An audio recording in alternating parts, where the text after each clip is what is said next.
ठाकुर साहब घर में है तो, मगर वो कुछ लोगों से बात करते हैं। क्या काम है आपको? मैं उनके एक मकान में रहता हूँ, किराए के बारे में बात करनी है। ये सब काम छोटे सरकार के जिम्मे, उधर जाइए। छोटे सरकार?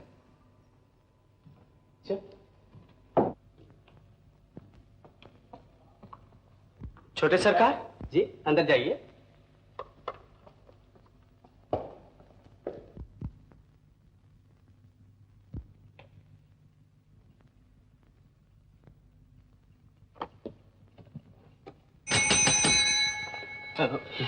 माफ कीजिएगा, मालूम है तो मैं गलत कमरे में आ गया। क्यों?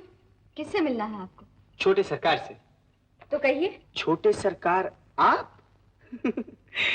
आप तो छोटी सरकार है। फजूल बातें मत कीजिए, काम क्या है बताइए। तो सुनिए, मैं आपके मकान नंबर 12 लालबाग रोड में रहता हूँ।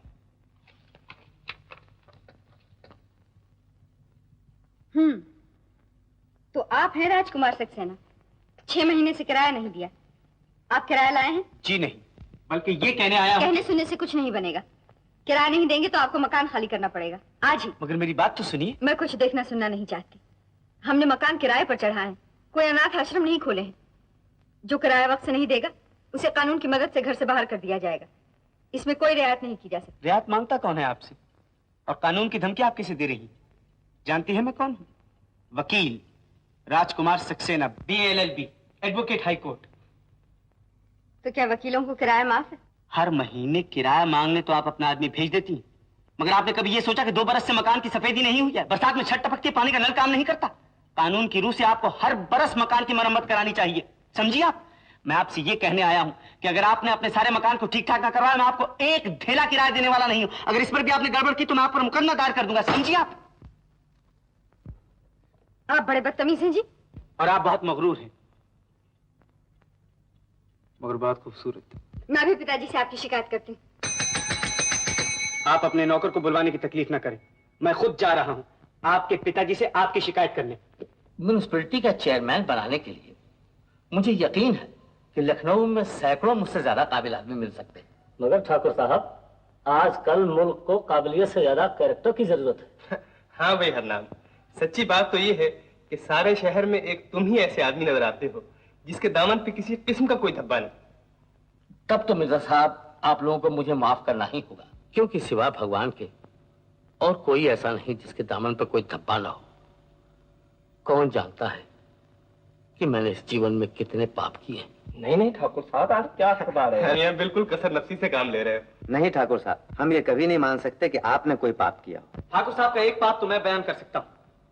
अपने मकानों का किराया तो लेते हैं पूरा, मगर ना तो कभी इन मकानों की मरम्मत कराते हैं, ना सफेदी, ना रंग, ना रोगन। मजे की बात तो ये है कि किराया अदा करने में 1 आध महीने की देर हो जाती है, इनके नोटिस पर नोटिस चले आते हैं। उस पर भी इनका आदमी लट लेकर खड़ा हो जाता है और शरीफ आदमी का सामान बाहर फेंकने की धमकी देता है। शाबाश नौजवान, इस वक्त तो तुमने मेरी बात रख ली, वरना मैं इस चेयरमैनी के चक्कर में फंसी चुका था। सुन लिया साहब आप लोगों ने इस नौजवान की बात।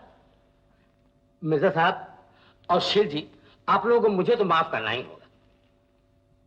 अच्छा भाई हरनाम, तुम्हारी खुशी में चलिए शेर जी फिर चले। हम तो बहुत उम्मीदें लेकर आए थे, लेकिन जब आपने फैसला ही कर लिया तो मजबूरी है। जी हाँ, नमस्ते। नमस्ते। अच्छा ठाकुर साहब, आदाब। अच्छा मियां, आदाब मिर्जा साहब। बैठ जाओ बेटा। जी शुक्रिया। क्या नाम है तुम्हारा? राजकुमार सक्सेना। तो हमारे किस मकान में रहते हो? Number 12 Lalbagh road. सिर्फ 2 कमरे मेरे पास हैं, मगर 50 रुपए किराया देना पड़ता है। तो अब से ये समझ लो कि तुम्हें कोई किराया विराया नहीं देना पड़ेगा। जी मगर आपकी बेटी तो मेरा सामान बाहर फेंकवाना चाहती है। ओह रामू। जी सरकार। जरा रूप बिटिया को तो बुलाओ। बहुत अच्छा सरकार। क्या काम करते हो? मैं वकील हूँ। बहुत अच्छा, बहुत अच्छा। तो तुम वकील हो? जी भाई, अब तक तो हमारे मुकदमे मिस्टर सत्यनारायण प्रसाद किया करते थे, अब वो रिटायर्ड हो गए। क्या हमारे मुकदमे तुम कर दिया करोगे?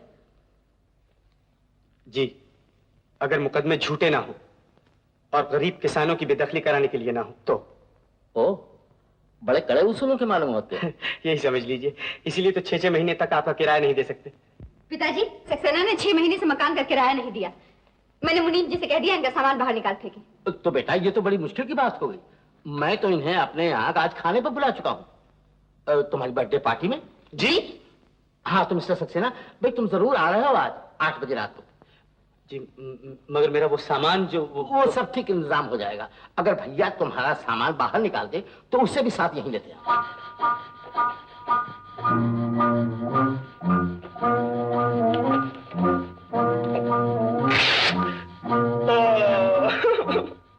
ये तो मुंशी काका ये भी दगा दे गया। कोई दूसरा चूड़ीदार पैजामा सलामत है? अरे चूड़ीदार 2 ही तो थे, वो भी तुमने फाड़ डाला। ये लो, कोशिश करने पर भी नहीं फटेगा। मंगू पॉलिश कर दिया? जी मुंशी काका।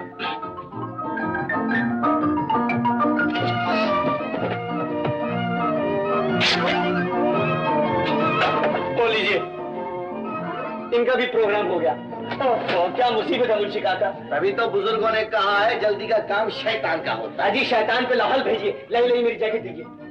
लाइए तो सरकार ये जूते। ओहो जूते, चूड़ीदार पैजामा नहीं, शेरवानी नहीं तो जूते तो मत लीजिए। मेरी चप्पल ला। अच्छा मुंशी काका मैं चला। देखो बेटा, बड़े घर दावत में जा रहे हो, सवारी पे जाना। मुंशी काका बाहर मेरी रोल्स रॉयस की पोती जो खड़ी है।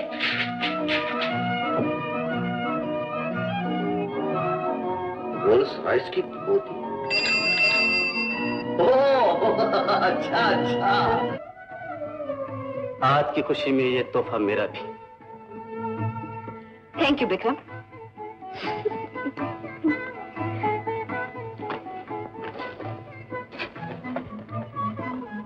रामू नमस्ते, अस्सलाम वालेकुम। वो लड्डन आ ही गया। अजी मैंने कहा सालगिरह मुबारक हो। शुक्रिया। तुमने सवारों को भी यहाँ बुला लिया? अजी कौन कमबख्ती से बुलाता है? इसके खानदान से पुराने ताल्लुकात रहे थे। अब अगर बेहयाई से चला आया तो निकाल भी तो नहीं सकते। आज के दिन भी ऐसा सादा लिबास। क्या खूब कहा है शायर ने कि इस सादगी पे कौन ना मर जाए। ऐ खुदा, ऐ हुजूर, लड़ते हैं और हाथ में तलवार भी नहीं है। मैंने कहा लड्डन साहब। ओह सलमा, कहो कैसी हो? हैं वो देखिए ठाकुर साहब आपको बुलाते हैं। अरे मुझे तो बुलाते ही रहते हैं, दुनिया बुलाती रहती है। तुम जानती हो पॉपुलर होना जरा कुछ मुसीबत ही है। क्या करूं, मजबूरी है। इजाजत। नमस्ते ठाकुर साहब। आदाब मिर्जा साहब। इजाजत हो तो बैठ जा। जी शुक्रिया ठाकुर साहब, माफी चाहता हूँ देर हो गई। मैं जरा दिन भर के लिए कानपुर चला गया था, वहाँ जूतों का धंधा शुरू किया है। जूतों का? जी बंदा परवर। जब मैं वापस आया तो क्या देखता हूँ कि नौकर ने आपका इनविटेशन गुम कर दिया है। मैंने सोचा अगर ना गया तो ठाकुर साहब सारी जिंदगी मुझसे नाराज रहेंगे। सरकार हुक्म हो तो खाना लगा जी। तुमने लड्डन को इनविटेशन कार्ड भेजा था? जी नहीं जी, मैं भूल गया था। हाजी मिर्जा साहब किबला, लड्डन को इनविटेशन की जरूरत ही क्या है? मैं तो घर का आदमी ठहरा। क्यों काका? अरे ये कौन है? यही है वो। अच्छा आइए आइए श्रीमान पधारिए। जी मुझसे कुछ कहा? जी हाँ आपसे। मुझे श्याम सुंदर लड्डन कहते हैं। मुझे राजकुमार सक्सेना कहते हैं। मिलाओ आप, फिर तो बहुत खुशी तुमसे मिलकर है। क्या करीब का रिश्ता निकला है। तुम सक्सेना हो और मैं भी सक्सेना नहीं हूँ। मजाक हुआ, मैं भी हंसूं। अच्छा बाबा नहीं हुआ। ओ रानी साहब। हेलो लड्डन। जीते रहो। तुम्हारा कब से इंतजार हो रहा था। आओ।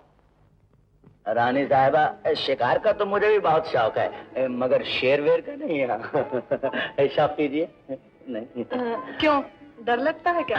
डर और मुझे है? आप कैसी बातें कर रही हैं रानी साहबा। अभी 1 महीने की बात है, हम लोग अल्मोड़ा रिच का शिकार खेलने गए। मैं जरा साथियों से बिछड़ गया। क्या देखता हूँ कि सामने से एक मोटा सा रीछ आ रहा है, सफेद रंग का। रानी साहबा वो मेरी तरफ बढ़ा और मैं उसकी तरफ बढ़ा। वो फिर मेरी तरफ बढ़ा और मैं फिर उसकी तरफ बढ़ा। वो और मेरी तरफ बढ़ा और रानी साहबा मैं भी उसकी तरफ बढ़ता ही चला गया। मेरे सामने आकर वो खड़ा हो गया। मैंने आंखों में आंखें डाल दी रानी साहबा और उसे हिप्नोटाइज कर दिया। और फिर मैंने बंदूक उठाकर लबलबी जो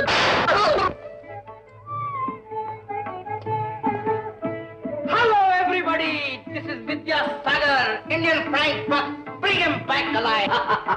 Hello, जी. खड़ा, नहीं रुका. How are you? How are you? Hello, Vikram. हाँ छोड़ी मार। Hello.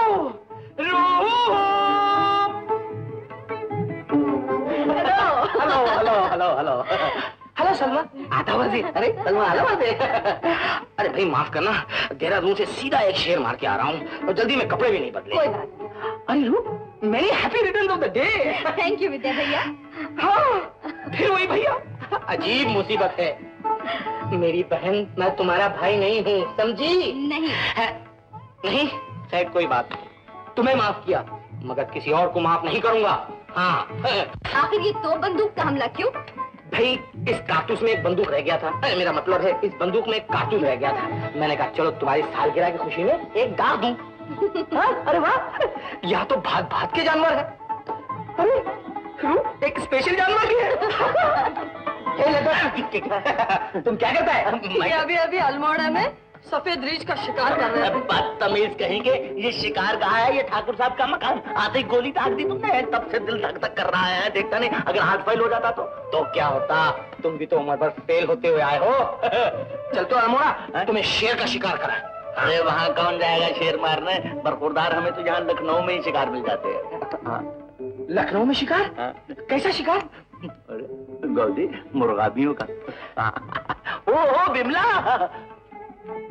मुर्गाबियों का और लखनऊ में शिकार?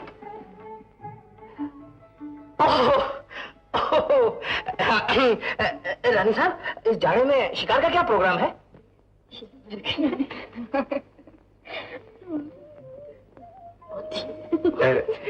नमस्ते मिस्रो।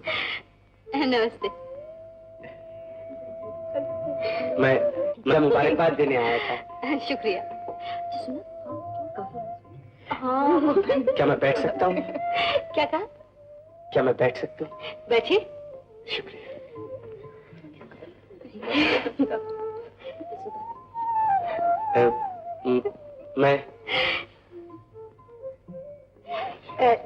ये हैं राज सक्सेना, ये मेरी एक सहेली सलमा मिर्जा। मैं आपके लिए एक तोहफा लाया था जी? एक छोटी सी बहन। इसकी क्या जरूरत थी?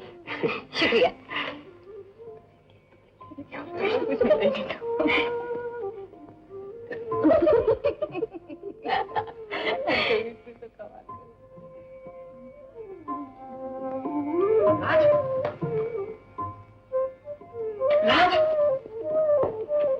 राज! हेलो विद्या। राज, तुम यहाँ कैसे? तुम्हारा मतलब है कि इस फैशनेबल सोसाइटी में मुझ जैसे फटीचर वकील का क्या काम है ना? सच पूछो विद्या, तुम्हें खुद नहीं जानता। शायद नजर गुजर के बजर बट्टू के तौर पे बुलाया गया हूँ, जैसे सिंगार के बाद कोई माथे पे काला टीका लगा दे। ए मिस्टर, तुम्हें क्या हुआ है? क्या किसी से लड़ाई हुई है? इस दुनिया से। रो, तुम इसे नहीं जानती। ये हमारा कॉलेज का बहुत पुराना यार है। अरे इसी के पर्चे को कॉपी कर करके हमने बीए पास किया है। बात बाहर नहीं आए। आइए खाना खाएं। चलिए। जरा एक मिनट। भाइयों और बहनों, इस ऐलान के जरिए आपको खुशखबरी दी जाती है कि खाने के फौरन बाद mister Rajkumar Saxena BA LLB advocate high court का गाना होगा और आप लोग अपना अपना कान साफ कर लीजिए। ये क्या मजाक है विद्या? मैं गाना नहीं गाऊंगा। विद्या भैया, तो फिर हम अपने कान साफ ना करें? रूप, तुम हमारे यार को नहीं जानती। ये यार जब हमारा कहता है औरतों की तरह, ये यार हमारा औरतों की तरह जब कहता है कि ना, उसका मतलब होता है हाँ। चलो खाना खाएं। आजो आजो।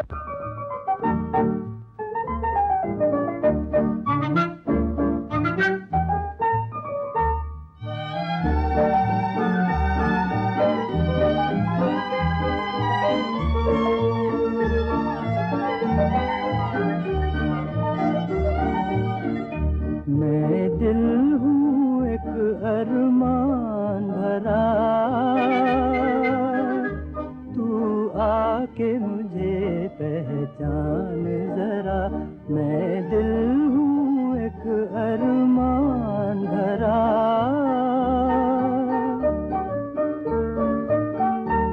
एक सागर हूँ ठहरा ठहरा, सागर हूँ ठहरा ठहरा, तू आके मुझे पहचान जरा। मैं दिल हूँ एक अरमान भरा।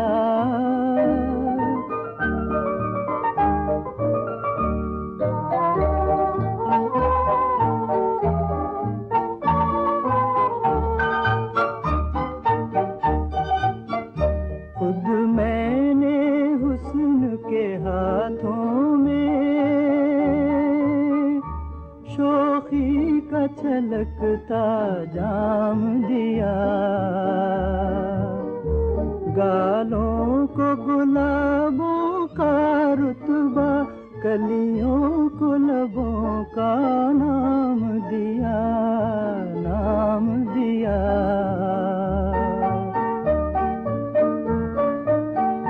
आँखों को दिया सागर गहरा,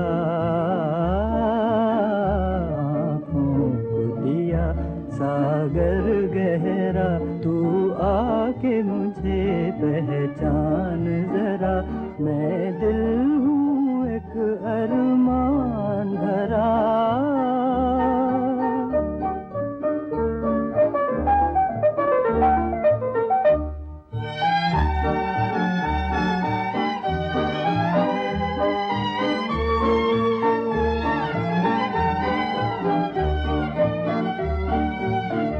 ये सच है तेरी महफिल में मेरे अफसाने कुछ भी नहीं, पर दिल की दौलत के आगे दुनिया के खजाने कुछ भी नहीं।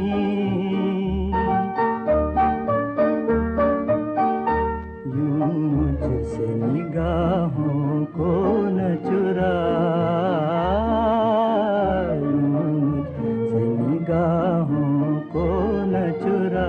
तू आके मुझे पहचान जरा, मैं दिल हूँ एक अरमान भरा।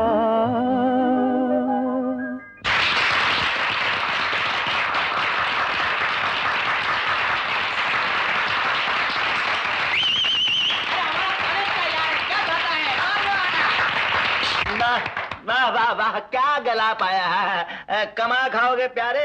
रानी साहबा, आप तो वकील साहब को प्राइवेट सेक्रेटरी रख लीजिए अपना। ना वकालत में रखा है क्या है रानी साहबा। आमा वकील साहब, छोड़ो वकालत और पकड़ो ढोलक, फिर तक दिनाधिन तक दिनाधिन तक दिनाधिन।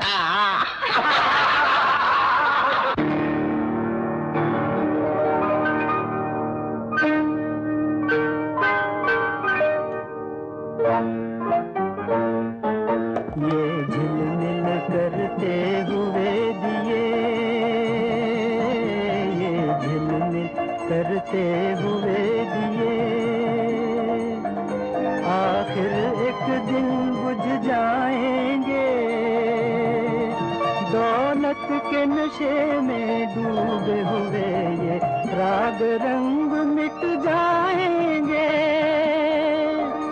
गूंजेगा मगर ये गीत मेरा, ये गीत मेरा। आके मुझे पहचान जरा।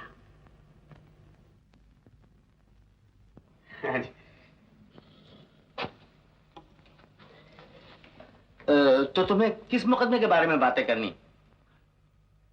जी मुकदमा? वो जी नहीं, बल्कि जी हाँ, यूं तो सब मुकदमे हो चुके हैं, सिर्फ एक मुकदमे का फैसला सुनाना बाकी रह गया है। अच्छा, तो फीस के बारे में कहना चाहते हो? जी बस फीस ही समझ लीजिए।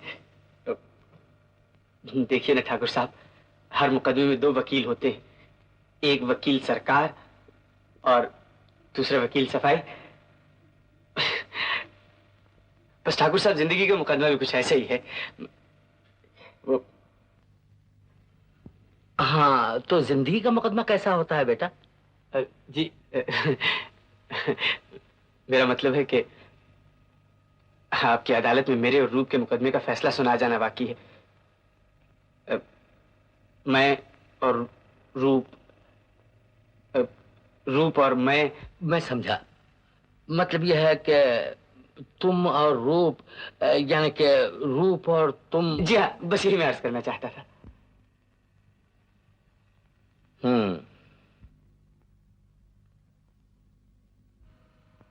क्या तुम्हें यकीन है कि तुम्हारी मोहब्बत सच्ची? मुझ पर विश्वास कीजिए ठाकुर साहब। क्या तुम हर हालत में उसके साथ निभाह करोगे? ठाकुर साहब, माफ कीजिएगा, मैं शादी रूप से करना चाहता हूँ, आपकी जायदाद, आपके नाम और आपकी पोजीशन से नहीं। शादी के बाद रूप मेरे घर रहेगी, मेरी कमाई पर उसका गुजारा होगा, आपकी जायदाद पर नहीं। शाबाश बेटा, जीते रहो। मैं तो सिर्फ तुम्हारा इम्तिहान ले रहा था। तो आप राजी?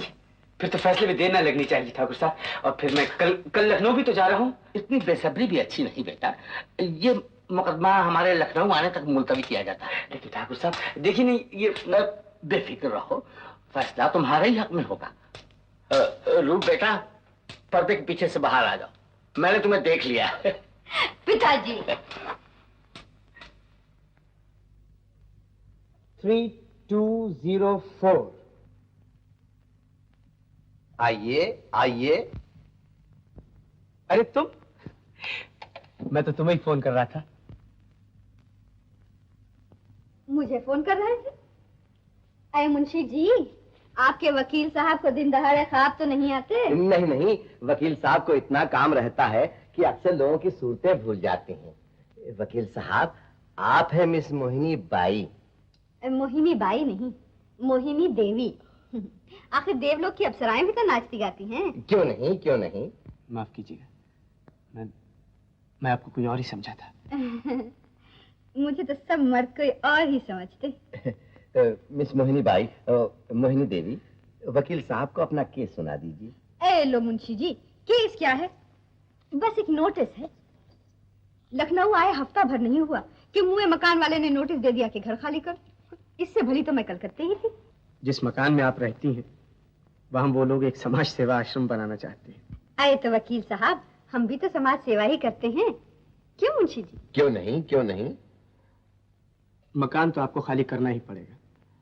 हाँ, नया मकान तलाश करने की मोहलत मैं आपको दिलवा दूंगा। कहिए 1 महीना काफी होगा? ए लो, 1 महीने में क्या होगा? मुंशी जी, वकील साहब से कहिए ना कि कम से कम 3 महीने की मोहलत तो दिलवाएं।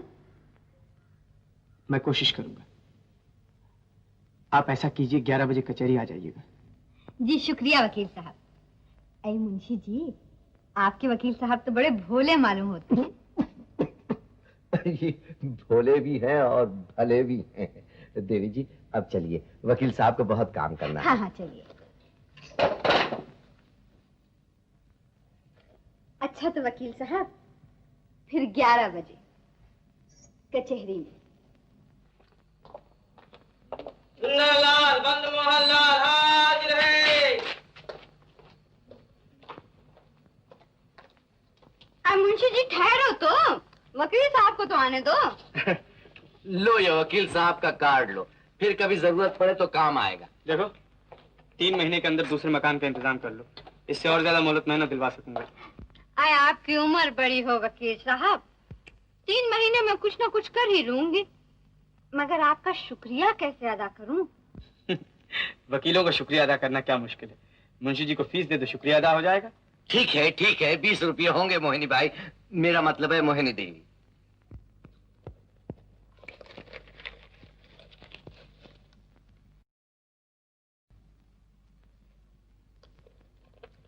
इस वक्त तो मेरे पास इतने रुपए नहीं है।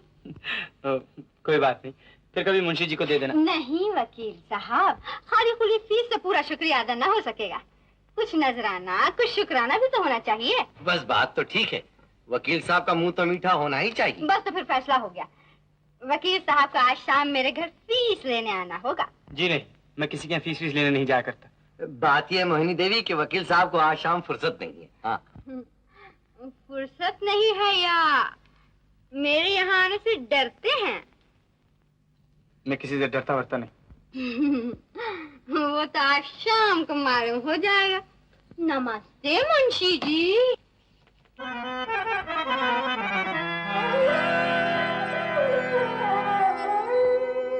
कहा है उन्होंने ये राज़े मोहब्बत, कसम है तुम्हें तुम किसी से न कहना, किसी से न कहना। मेरी बेबसी ये मेरे दिल की हालत, कसम है तुम्हें तुम किसी से न कहना, किसी से न कहना। कहा है उन्होंने ये राज़ मोहब्बत, कसम है तुम्हें तुम किसी से न कहना, किसी से न कहना।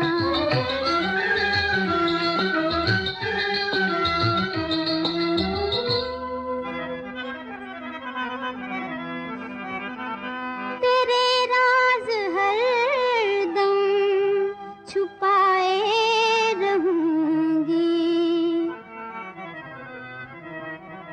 हाँ,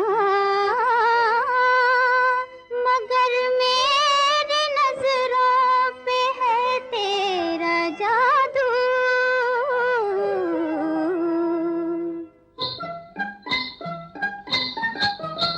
मगर मेरी नजरों पे है तेरा जादू, कि मुश्किल है अब इनका खामोश रहना, किसी से न कहना। ये राज़े मोहब्बत है किसी से न कहना, किसी से न कहना। कहा है उन्होंने ये राज़े मोहब्बत, कसम है तुम्हें तुम किसी से न कहना, किसी से न कहना।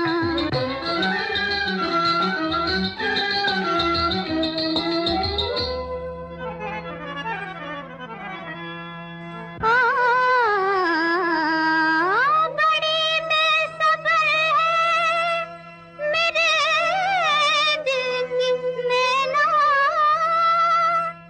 जो चाहेगी बहारों की आमद से पहले। हाँ, मिली उनसे नजरें, हुआ दिल निशाना। मिली उनसे नजरें, हुआ दिल निशाना। न काम आया मेरा वो छुप छुप के रहना, किसी से न कहना। ये राज़े मोहब्बत है किसी से न कहना, किसी से न कहना।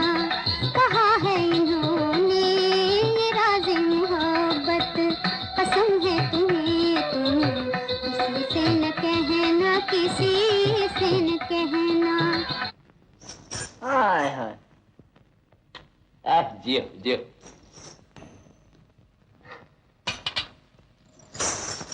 वाह वाह,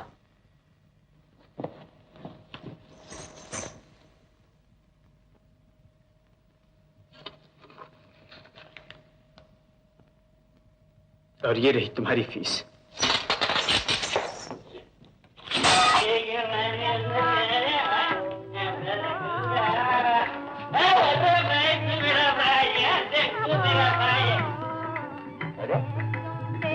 ये हमारे धर्मात्मा दोस्त श्री राजकुमार सक्सेना यहाँ क्या कर रहे हैं?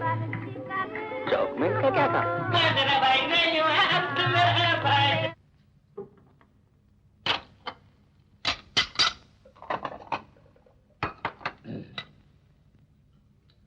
खा लो बेटा, रात बेचारे को कहीं देर हो गई हो। नहीं पिताजी, मैं थोड़ी देर और। लो आ गया राज। सारे रूप, माफ कीजिएगा ठाकुर साहब, देर हो गई मुझे। अच्छा माफ कर देंगे, अगर सच बता दो कि इतनी देर कहाँ लगा दी। सच सच पूछती हूँ? मैं एक गाने वाली के यहाँ गया था, चौक में। चौक में? गाने वाले के घर? मैं तो समझी थी तुम ठीक समझी थी रूप, मैं वाकई बोर होने की हद तक शरीफ हूँ, मगर आज उस गाने वाली ने मुझे एक मुकदमे में वकील किया था। मगर तुम उसके घर क्यों गए? फीस लेने। उसने मुझे चैलेंज किया था, अगर मैं उसके घर फीस लेने ना गया तो उसका मतलब होगा मैं डरपोक हूँ। वहां गाना भी सुनना पड़ा, इसलिए देर हो गई। सुन लीजिए पिताजी, आप ही बताइए, क्या शरीफ आदमी चौक में गाने वालियों के घर जाया करते हैं? तो रूप, चौक में गाने वालियों के यहाँ अक्सर वही लोग जाते हैं जो शरीफ कहलाते हैं। पिताजी, दुनिया जानती है कि ये नाचने गाने वालियां जहरीली नागिनें होती हैं। नहीं बेटी, ऐसा नहीं कहते। पांचों उंगलियां बराबर नहीं होती। न हर शरीफ बाप का बेटा शरीफ होता है और न हर गाने वाली जहरीली नागन। पिताजी, आप तो खुद इतने अच्छे हैं कि किसी में बुराई देखते ही नहीं, मगर इन्हें समझा दीजिए। अच्छा भाई, कान पकड़ते, उस कलकत्ते वाले के यहाँ नहीं जाएंगे। कलकत्ते वाली? जी हाँ, वो कहती थी थोड़े ही दिन हुए वो कलकत्ते से आई है। तो उस चुड़ैल से कहो कि फिर कलकत्ते वापस चली जाए। भाई देखने में तो चुड़ैल नहीं लगती, इसलिए कि उसकी सूरत बिल्कुल तुमसे मिलती है। हाँ ठाकुर साहब, न जाने क्यों जरा सांवली है, वरना हूबहू रूप है।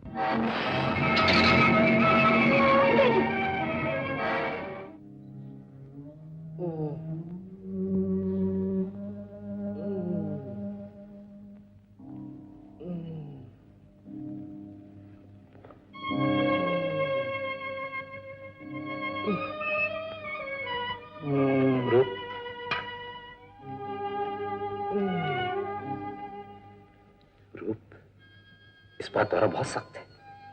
लेकिन डॉक्टर साहब, पिताजी बच तो जाएंगे ना? मारना जिलाना उसके हाथ की बात है, लेकिन तुम अपने दिल को मजबूत रखो।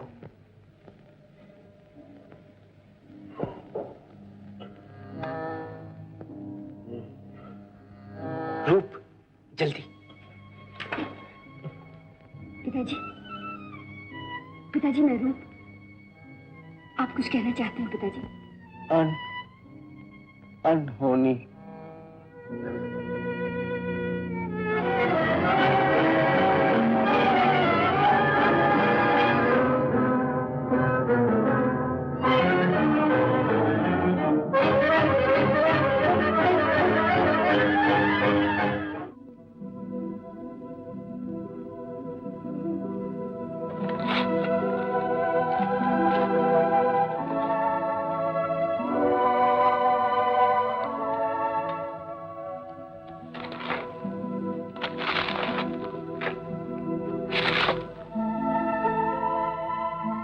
हरनाम से?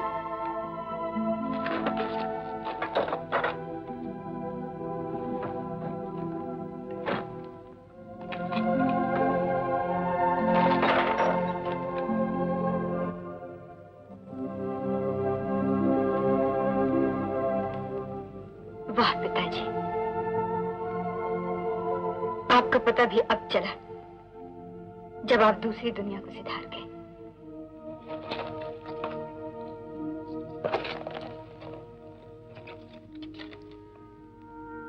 राजकुमार सक्सेना, नंबर 12 लाल बाग रोड। वकील साहब, ऐसा मुकदमा आपके पास कभी ना आया होगा।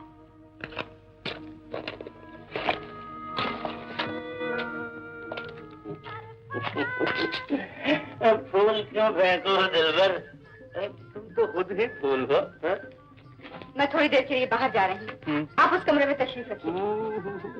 हमें उस कमरे में नहीं, तुमसे इस कमरे में काम है।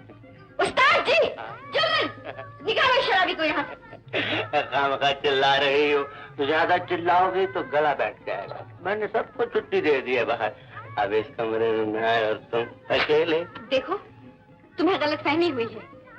इस घर में मेरा गाना बिकता है, मैं नहीं बिकती। बेचने खरीदने का कौन जिक्र कर रहा है, और रुपए पैसे पर खाक डाल।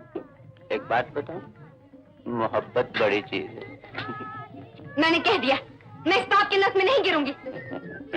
बातें तो ऐसी करती हो जैसे तुम चौक में बैठने वाली तवाइफ नहीं, किसी बड़े शरीफ की बेटी।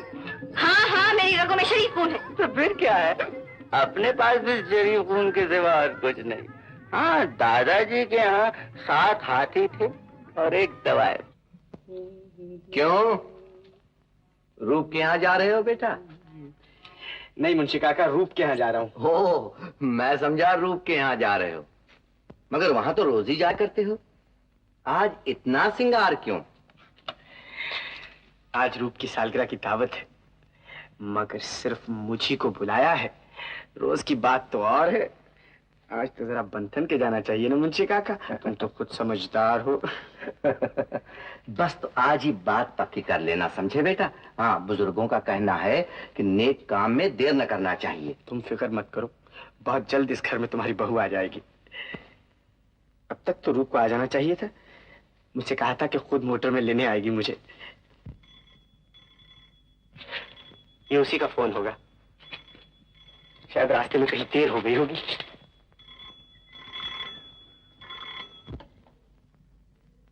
हेलो जी, मैं राजकुमार सक्सेना ही बोल रहा हूँ। कहाँ से? किंग जॉर्ज हॉस्पिटल से। कहिए। सीरियस मोटर एक्सीडेंट, लड़की बेहोश है? हाँ हाँ हाँ हाँ, मैं अभी आया। रूप, मैं आ गया हूँ। राज, तुम्हारा राजू।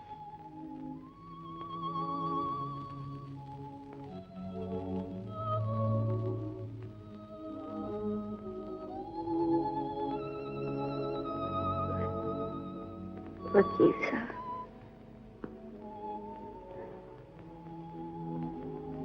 ये लो तुम्हारी फीस।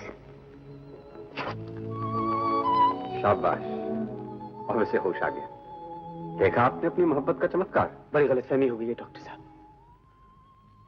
ये कोई और ही लड़की है, मेरी कोई नहीं। मगर उसके बैग में आपका कार्ड, हम तो समझे थे आप, जब ही आपको टेलीफोन किया गया था। ये एक मुकदमे के सिलसिले में मेरे पास आई थी, मैं इसका वकील हूं डॉक्टर साहब, प्रेमी नहीं। और अब मैं जा रहा हूं। ठहरिए, आप नहीं जा सकते। क्यों? मैंने कोई जुर्म किया है क्या? हाँ, कब? अगर आप चले गए तो वो मर जाएगी। आप डॉक्टर हैं, पूरी कोशिश कीजिए। मैं वकील ठहरा, इलाज नहीं कर सकता, सिर्फ मुकदमा लड़ सकता हूँ। ये उसकी जिंदगी और मौत का मुकदमा है वकील साहब। मालूम होता है उस लड़की के सर पर ही नहीं, दिल और दिमाग पर भी कोई चोट लगी है। मगर न जाने क्यों आपकी आवाज सुनकर उसका डूबता हुआ दिल ठहर जाता है। आपको देखकर उसकी आंखों में जिंदगी की चमक आ जाती है। इस वक्त हमारी दवाएं नहीं, आप ही उसे बचा सकते हैं। मगर इस वक्त मेरा कोई इंतजार कर रहा है। कम से कम मुझे टेलीफोन कर देना चाहिए। जल्दी कीजिएगा। 3204 3204।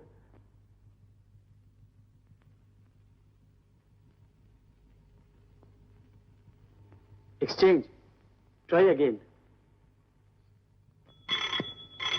जल्दी चलिए, हालत खराब हो रही है।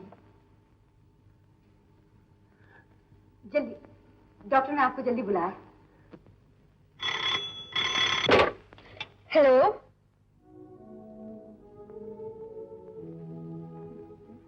मोहिनी,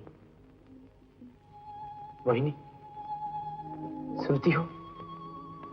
मैं हूं वकील साहब। मैं आप ही के पास जा रही थी वकील साहब।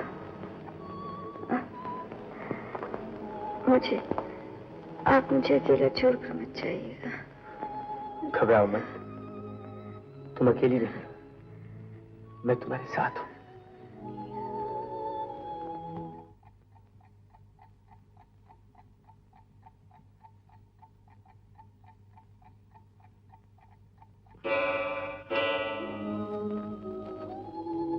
वकील साहब, अब तुम बिल्कुल न घबराओ, मैं जो तुम्हारे पास हूं,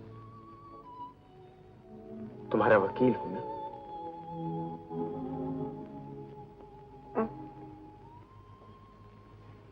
आप मुझे मेरे अधिकार दिलवाएंगे?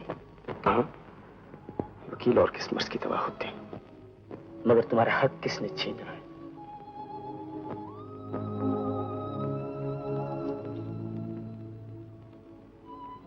ये देखिए,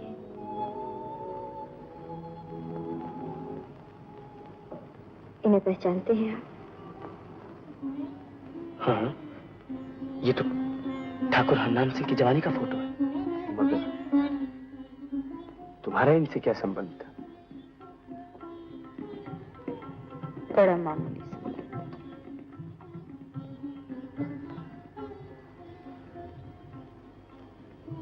वो मेरे पिता थे।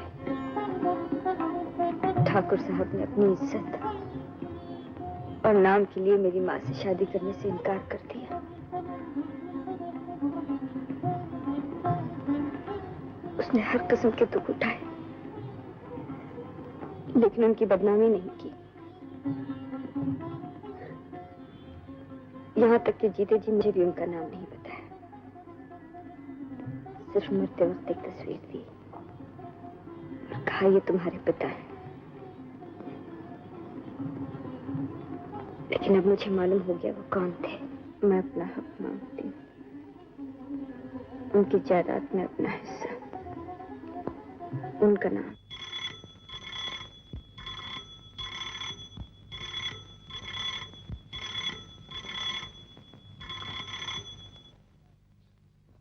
ये 10वीं बार रूप का टेलीफोन आया है। अब क्या कहूं? वही कि मैं अभी घर नहीं लौटा। रूप बिटिया, राज अभी तक घर नहीं लौटा, मगर तुम घबराओ नहीं, वो खैरियत से है। मगर मुंशी काका वो हैं कहाँ, ये तो बता दीजिए। मेरा तो परेशानी के मारे दम निकला जा रहा है। आप नहीं बताएंगे तो मैं पुलिस में रिपोर्ट कर दूंगी। पूछती हैं आखिर वो गए कहाँ हैं? नहीं बताओगे तो पुलिस में रिपोर्ट कर दूंगी।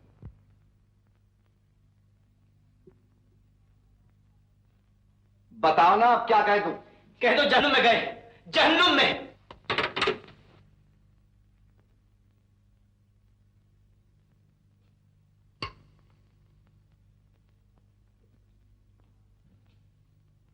राज बेटा, तुम्हें हो क्या गया है? आज तुम्हारे माता पिता जिंदा होते तो तुम उन्हें अपने दिल का हाल बताते। मैं भी तुम्हारे पिता के समान हूं बेटा। तुम ही बताओ मुंशी काका, क्या मैं उसे कह दूं कि जिस पाप को भगवान की तरफ पवित्र समझकर वो आज तक पूजती रही है, वो असल में एक छुपा हुआ अय्याश था? क्या उसे कह दूं कि बाजार में नाचने और गाने वाली मोहिनी दावा करती है कि उसकी रगों में ठाकुर हरनाम सिंह का खून है और वो उनके नाम और उनकी जायदाद में बराबर का हिस्सा मांगती है, और अगर रूप ने उसका हक न दिया तो वो ठाकुर साहब की इज्जत को खाक में मिला देने की धमकी देती है? मगर मुमकिन है मोहिनी रुपए और जायदाद के लालच में झूठ बोल रही हो। आखिर इस दावे का उसके पास सबूत क्या है? उसके पास कितने ही सबूत हैं। आपने तो उसे देखा है। एक बार फिर किंग जॉर्ज हॉस्पिटल में जाके देखिए और खुद फैसला कीजिए। तो तुम्हें यह सब रूप को बताना ही पड़ेगा।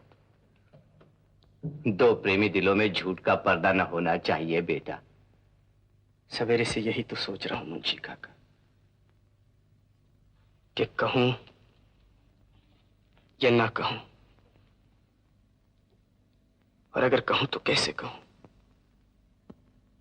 मुझे डर लगता है कहीं ऐसा ना हो कि रूप जायदाद के लालच में कानून की आड़ लेकर मोहिनी को उसका हक देने से इनकार कर दे, और अगर उसने ऐसा किया तो मैं उसकी इज्जत नहीं कर सकता, और जिसकी मैं इज्जत नहीं कर सकता उससे मैं मोहब्बत नहीं कर सकता। हमारी मोहब्बत का कितना कड़ा इम्तिहान है मुंशी काका। हेलो, आओ राज, मैं तुम्हें ही बुलाने के लिए फोन कर रही थी। मैं माफी चाहता हूँ रूप, आज तुमने टेलीफोन किया और मैंने बात भी नहीं की। तुम मुझसे नाराज हो ना। रूप, हम दोनों के दरमियान में झूठ का पर्दा नहीं आना चाहिए, इसलिए मैं तुमसे कुछ कहना चाहता हूँ। और मैं तुम्हें कुछ दिखाना चाहती हूँ। आओ मेरे साथ। रूप, जो कुछ मैं कहना चाहता हूँ वो बहुत जरूरी है। न जाने ये सुनने के बाद तुम मुझसे बात करना भी पसंद करो। और जो कुछ मैं तुम्हें दिखाना चाहती हूँ वो भी बहुत जरूरी है। आओ राज, आओ राज।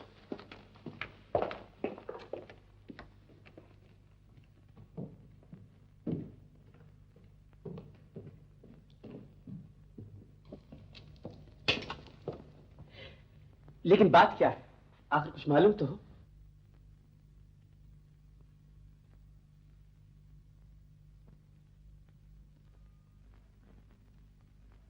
मैं इसी के बारे में तुमसे कहने वाला था, मगर मैं यहाँ कैसे आई? मैं तुमसे मिलने गई थी जब तुम मुंशी काका से बातें कर रहे थे, तो मैं उसे अस्पताल से यहाँ ले आई और उससे कह दिया है कि सारी जायदाद और इस घर की हर चीज में आधे की हिस्सेदार है।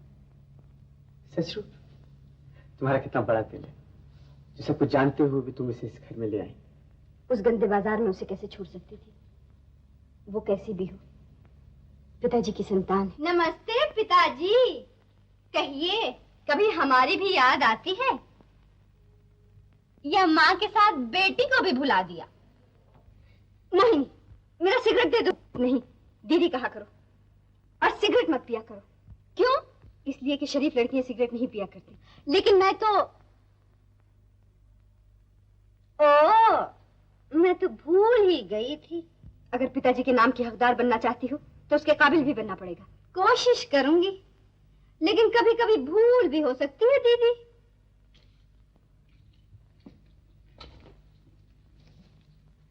मोहिनी, क्यों?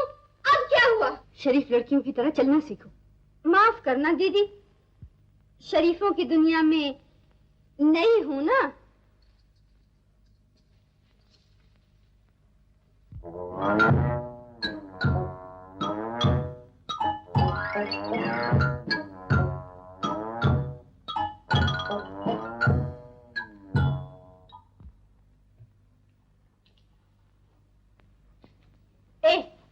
ये जीना कहाँ जाता है? कोठे पर। हैं? कोठा? यहाँ भी? ओ, ऊपर वाले कमरे में। कौन रहता है वहाँ? कोई नहीं, बस ठाकुर साहब का पुराना सामान रखा हुआ है। अच्छा अच्छा। सुनिए, वहाँ छोटे सरकार के सिवा और कोई नहीं जाता। वो भी बस दिन में एक बार दिए जलाने जाती हैं। तो आज मैं दिए जलाऊंगी। मैं भी तो ठाकुर साहब की लड़की हूँ।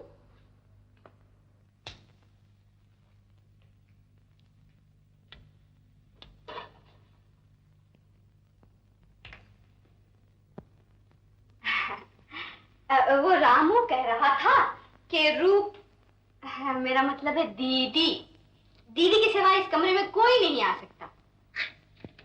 अगर आज्ञा हो तो आज दिए मैं जला दूं। ऐ पिताजी, दूसरी बेटी को इतनी सेवा का तो मौका दीजिए। और अब मेरा इनाम।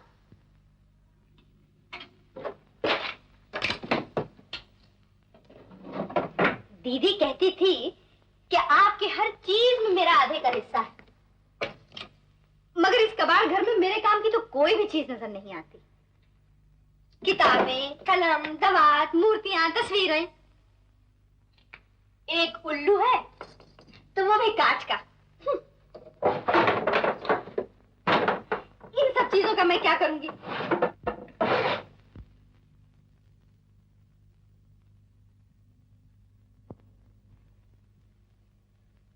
हाँ, ये है मेरे काम की चीज।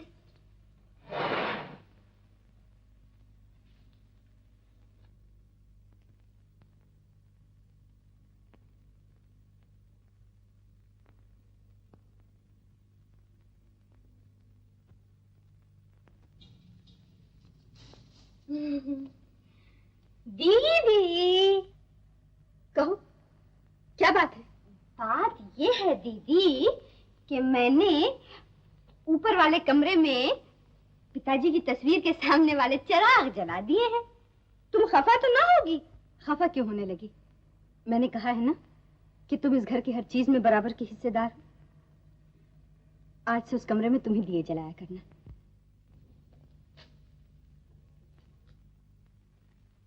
दीदी, क्या मैं सचमुच तुम्हारी हर चीज में हिस्सेदार हूं? अभी तो मैंने ये कहा है। क्यों, क्या हुआ? कुछ नहीं, वकील साहब आए हैं। राज,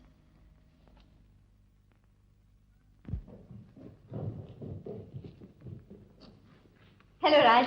हेलो रूप। अरे मैंने कहा वकील साहब, नमस्ते। जीती रहो। आओ रूप, ऑफिस चले। मुझे तुमसे एक केस के बारे में बात करनी। चलो।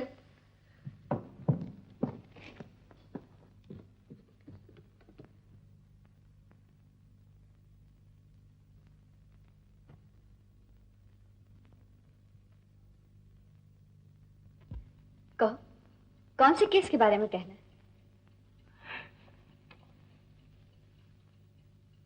इस केस के बारे में? बहुत ही खूबसूरत है। ठहरो, अभी और भी खूबसूरत लगेगी। बहुत फजूल खर्च हो गए। रईसों के मुकदमे मिलने लगे हैं ना? अरे मैं तो समझी थी ये नकली घड़ी है, लेकिन ये तो सचमुच टिक टिक करती है। ये घड़ी की टिक टिक नहीं रूप, मेरे दिल की धड़कन है।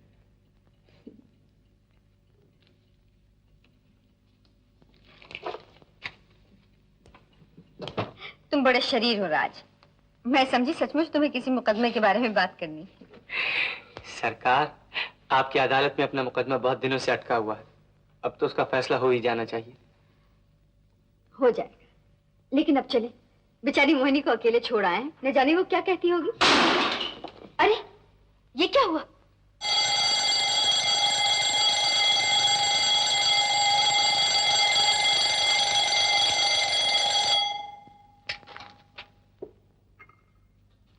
राज, उठो बेटा, कब से अलार्म चिल्ला रहा है?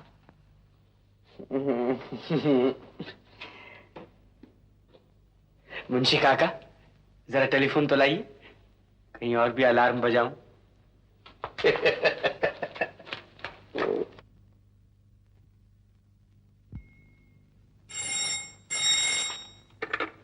हेलो, कौन?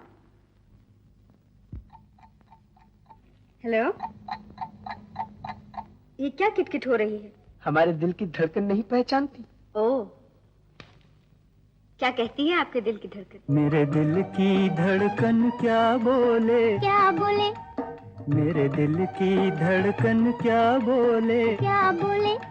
मैं जानूं और तू जाने, मैं जानूं और तू जाने। मेरा प्यार भरा मन क्यों डोले? क्यों डोले? मैं जानूं और तू जाने, मैं जानूं और तू जाने।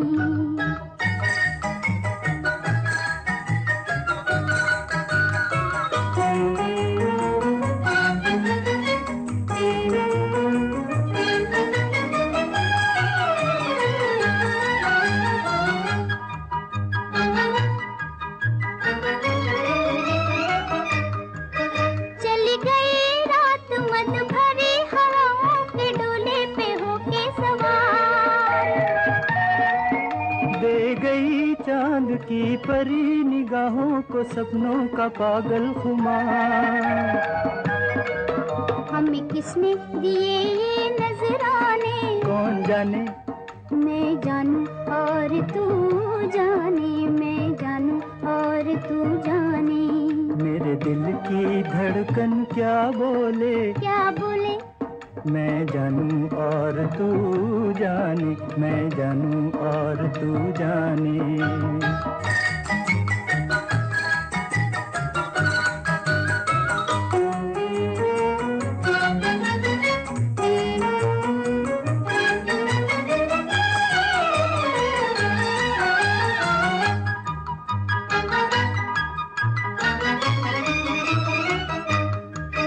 महकी थी रात की रानी, खिले थे गगन में चमेली के फूल।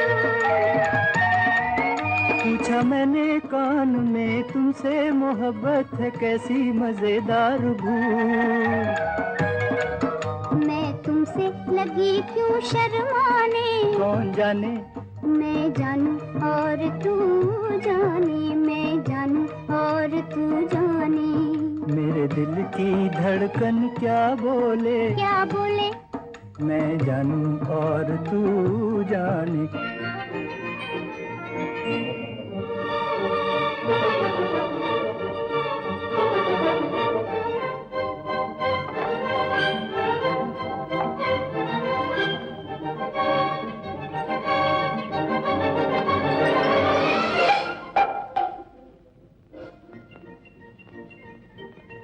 क्या है?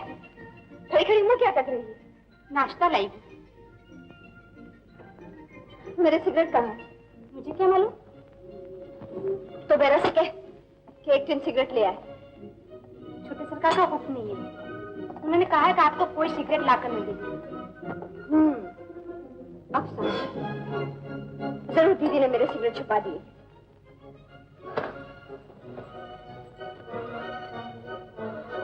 नाश्ता तो कर लीजिए। मुझे नाश्ता वास्ता नहीं चाहिए, सिगरेट चाहिए, सिगरेट।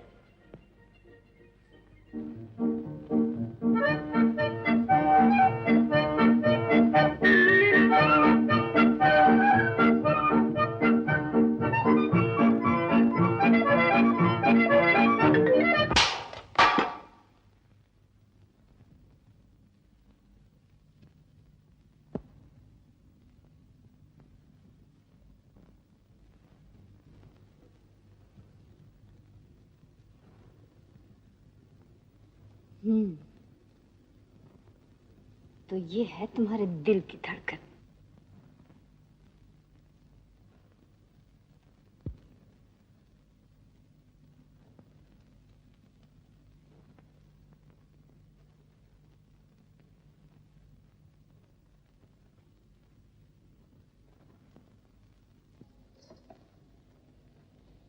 मैंने कहा नमस्ते वकील साहब। मोहिनी, कहो कैसे आना हुआ? एक मुकदमा लाई हूँ आपके पास। मुकदमा? देखो मुझे बहुत काम है, मजाक का बिल्कुल वक्त नहीं। अरे तौबा तौबा वकील साहब, मजाक नहीं कर रही, सचमुच का मुकदमा है। अच्छा कहो।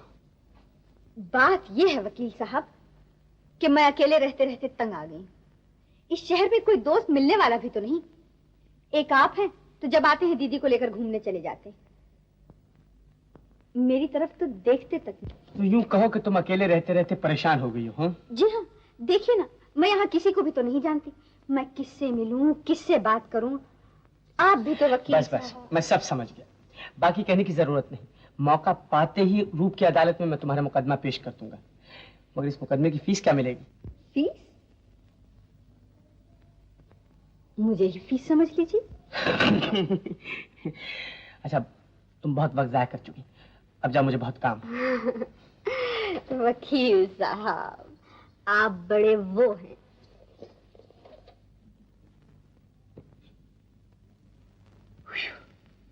औरत है ये नौटंकी?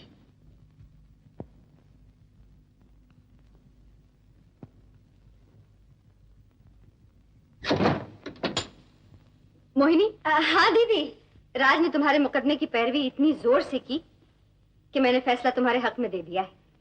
कल शाम खाने पर मैंने कुछ दोस्तों को बुलाया है तुमसे मिलाने के लिए। सच दीदी, सच? लेकिन मैं डरती कि कहीं तुम कोई ऐसी वैसी बात ना कर बैठो। नहीं नहीं दीदी, मैं वादा करती हूँ, मैं बहुत कायदे करीने से बातचीत करूंगी। तो याद रखो, तुम हमारी मासी जी के पास गोरखपुर में पली बड़ी हो और पहली बार लखनऊ आई हो। और हमारे मौसा का नाम ठाकुर अर्जुन सिंह है। वो बहुत बड़े जमींदार हैं, उनके यहाँ 2 हाथी हैं। अच्छा, ये सबक अब अपने कमरे में याद करना। अरे है दीदी, तुम कितनी अच्छी हो। Hello everybody, this is Vidya Sagar. Bring him back alive. Hello जीत। रूप हम आ गए।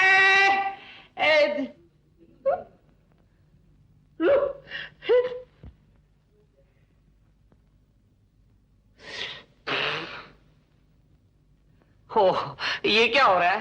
प्रोहिबिशन के जमाने में भी एक के 2 नजर आ रहे हैं। विद्या भैया, ये है मेरी बहन मोहिनी। नमस्ते विद्या। अजीब मुसीबत है। फिर विद्या भैया। देखो रूप, तुम्हें विद्या भैया के बारे में माफी दे रखी है, लेकिन तुम्हारी बहन को नहीं। हालो मोहिनी। मोहिनी, तुम तो गोरखपुर में उम्र भर रही हो, रही हो ना? और वहाँ तराई में बड़े बड़े जानवर होते हैं, ये भी पता है ना? तो तुम्हें शिकार के बारे में जरूर दिलचस्पी होगी। शिकार? शिकार के बारे में तो मुझे कुछ भी नहीं मालूम। हाँ, नहीं मालूम? खैर कोई बात नहीं, आओ मैं तुम्हें शिकार के बारे में सब समझाता हूँ। डोंट माइंड रूप। आओ, शाबाश। सच रूप, तुम दोनों की शक्लें इतनी मिलती जुलती हैं कि अगर मैं मर्द होती तो मेरी तो मुश्किल हो जाती। सलमा बहन, अगर तुम मर्द होती तो फिर हमारा तो कोई चांस ही नहीं था। वाह, होता क्यों नहीं? अब तो 1 से 2 हो गई, फिर क्या मुश्किल होती? एक को आप पसंद कर लेते, एक को मैं। अरे वो बेचारी मोहिनी को तो देखो, विद्या भैया शिकार का पहला सबक पढ़ा रहे हैं। मोहिनी, अरे मैंने तो सैकड़ों रीछ मारे हैं, और रीछ का शिकार तो बहुत ही आसान है। उससे मुश्किल शेर का शिकार है, और फिर हाथी का, और फिर गेंडे का। लेकिन इन सबसे मुश्किल एक और शिकार है, किसी के दिल का शिकार। मोहिनी, मोहिनी सुना तुमने? जी हाँ, क्या मारा आपने? हाँ, इतनी देर से हमने झक मारा। क्या? अरे विद्या, कौन है? विद्या, तुमको कुंवर रंजीत सिंह बुला रहे हैं। क्यों भाई? अरे शिकार का प्रोग्राम हो रहा है, शिकार का। हाँ हाँ, शिकार का प्रोग्राम। मोहिनी, मैं अभी आया, शिकार का प्रोग्राम बंदोबस्त करके इन्हें बनाकर अभी आया। लाओ मेरी शर्त की कन्नी। मैंने कहा नहीं था मोहिनी कोई गड़बड़ नहीं करेगी। एक कन्नी के बजाय दो अन्नी ले लेना, जरा पार्टी तो खत्म हो जाने दो। नमस्ते, आदाब, जय हिंद, अस्सलाम वालेकुम। तुमने इस बदमाश लड्डन को भी बुलाया? मैं क्यों बुलाने लगती, तुम तो जानते ही हो वो बिन बुलाए चला आता है। नमस्ते नमस्ते रूप, नमस्ते। कहिए सक्सेना साहब, कैसे मिजाज हैं? अच्छे हैं ना? अबे रूप माफ करना, देर हो गई। मैं जरा दिन भर के लिए कानपुर चला गया था, वहां मैंने जूतों का धंधा शुरू किया है ना। जब वापस लौटा तुम्हारा इनविटेशन कार्ड गुम हो चुका था। मैंने सोचा कि अगर ना गया तो रूप नाराज हो जाएगी। हाँ हाँ भाई, मुझे अपनी बहन से तो मिला। अच्छा चलो, वो सामने बैठी है मोहिनी। कहाँ? ओह, तो ये है तुम्हारी गोरखपुर वाली बहन है? वाह वाह वाह वाह, भगवान ने क्या चांद चकोर की जोड़ी बनाई है। खैर कोई बात नहीं, तुम तकलीफ ना करो, मैं खुद ही मिल लेता हूँ। हाँ। हेलो हेलो हेलो हेलो रानी साहिबा, नमस्ते। हेलो लड्डन। नमस्ते मोहिनी बाई। नमस्ते। हाँ। मैं मोहिनी बाई नहीं हूँ। सॉरी सॉरी, मोहिनी देवी। देवी जी जरा बात सुनो। देखो, मैं तुम्हारा भेद किसी पर जाहिर नहीं होने दूंगा, मगर जो मैं कहता हूँ उसे हंसी खुशी करती जाओ, नहीं तो इन शरीफों की महफिल में तुम जानती हो। मिस्टर सक्सेना, गाने बगैर तो पार्टी फीकी रहेगी। साहिबान सुनिए, मिस मोहिनी देवी फरमाती हैं कि आप लोगों से पहली बार मिलने की खुशी में वो आपको एक फड़कता हुआ गाना सुनाएंगी। हाँ। नहीं नहीं, ये तो और भी अच्छा हुआ। हाँ? मैं नहीं गाऊं। देखो मोहिनी देवी, मुझे सच बोलने पर मजबूर ना करो। सच कहता हूँ, मुझे इसकी बिल्कुल आदत नहीं है। ये क्या होने वाला है राज? लगता है मैं अपनी कन्नी हारने वाला हूँ। फिर याद है उस दिन का एक गाना कर्ज भी तो है। मगर मैं इस महफिल में गाऊंगी क्या? सीधी सी बात है, शरीफों की महफिल में वो शरीफों की महफिल वाला गाना, समझी ना? शरीफों की महफिल में दिल गया चोरी, दिल गया हराम, दिल गया दिल गया दिल गया। शरीफों की महफिल में दिल गया चोरी, दिल गया। बड़े बड़े लोग हैं जी, चोर कहूँ किसको, किसको कहूँ, किसको कहूँ, चोर कहूँ किसको। बड़े बड़े लोग हैं जी, चोर कहूँ किसको। यहाँ बैठे हैं हजार जागीरदार, तहसीलदार, ये थानेदार, हाँ खबरदार। देख के सबको हाय मेरा कलेजा हिल गया, हराम दिल गया दिल गया दिल गया। शरीफों की महफिल में दिल गया चोरी, दिल गया। देखती हूँ जिसको शर्माए हुए हैं, अजी नजरों को अपनी झुकाए हुए हैं। राज कोई गहरा छुपाए हुए हैं, अजी नजरों को अपनी झुकाए हुए हैं। पूछती हूँ दिल का पता, ये पता, तो हंस देते हैं साहब यूं खिलखिला। जैसे गुलाब का हो फूल कोई ताजा खिल गया, हराम दिल गया दिल गया दिल गया। शरीफों की महफिल में दिल गया चोरी, दिल गया।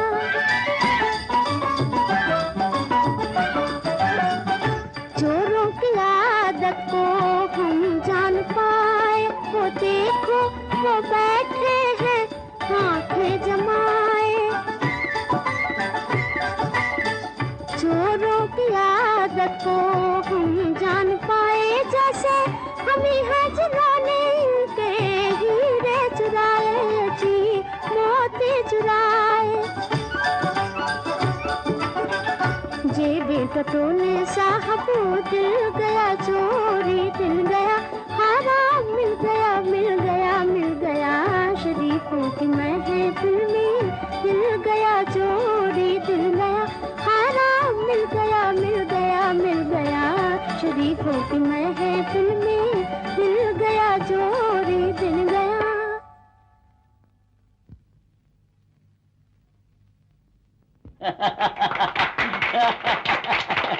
ला हौल वला कुव्वत। अरे वकील साहब, दरवाजा तो बंद कर लीजिए।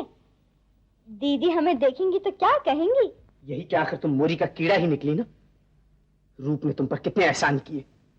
तुम्हारा कानूनी हक न होते हुए भी तुम्हें आधी जायदाद दी, ठाकुर साहब का नाम दिया, सोसाइटी में इज्जत दी, और उसका बदला तुमने ये दिया कि रूप को भरी महफिल में जलील किया। और तमीज नीच।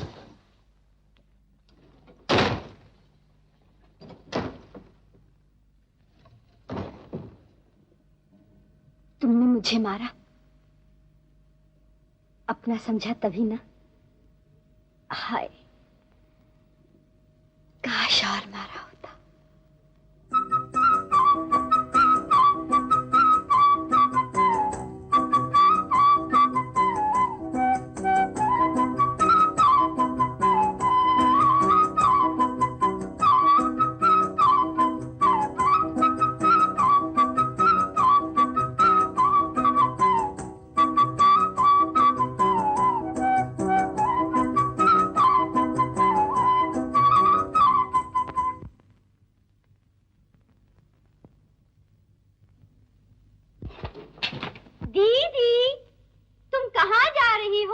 लखनऊ। दीदी तो फिर मैं भी तैयार हो जाऊं? नहीं, तुम यहीं ठहरो, मैं परसों तक वापस आ जाऊंगी। हरिया को मैं अपने साथ लिए जा रही हूँ। तुम्हारी देखभाल करने के लिए खानसामा और उसकी बीवी है। इस औंधे मौसम में मसूरी आए हुए 2 महीने हो चुके हैं। सारा शहर सुनसान पड़ा है और कोई मिलने जुलने वाला भी नहीं। और दीदी, रात को तो यहाँ इतनी सर्दी पड़ती है कि मेरी तो कुल्फी जम जाती है। अब तो काफी सजा दे चुकी हो। आखिर लखनऊ वापस जाने की कब इजाजत मिलेगी? जब लखनऊ वाले तुम्हारे उस दिन के गाने को भूल जाएंगे। जानती हो, तुमने हमें वहां किसी को मुंह दिखाने के काबिल नहीं रखा। तो फिर तुम क्यों लखनऊ जा रही हो? कल राज की सालगिरह है ना, मैं उसे मुबारकबाद देने के लिए इतला किए बगैर वहां अचानक पहुंच जाऊंगी।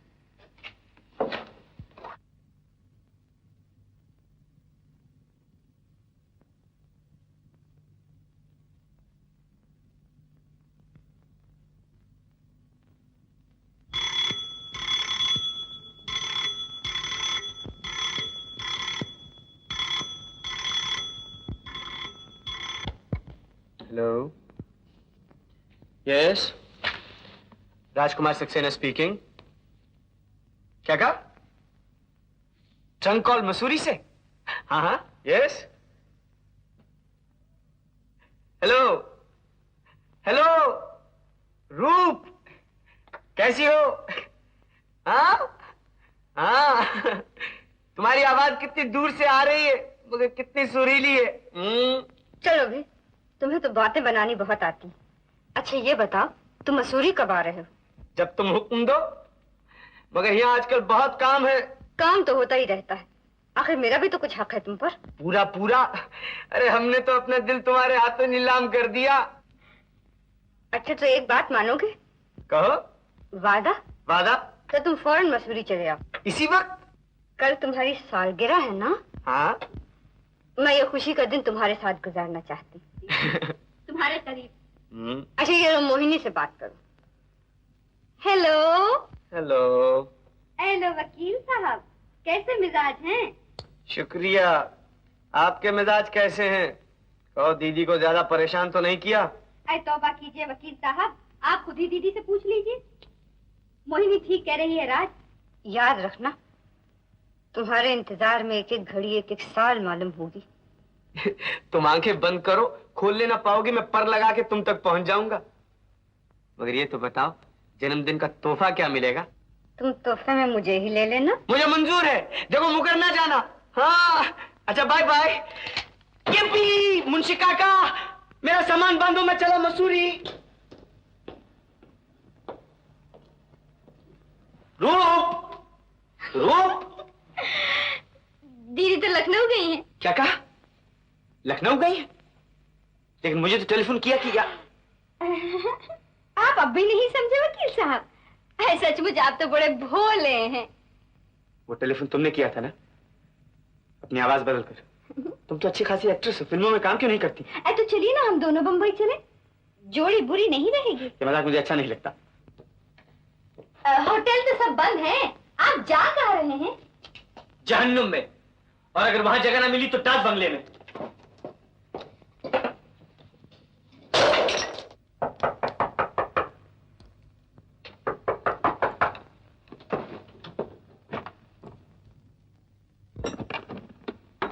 क्यों खान साहब, क्या चाहिए?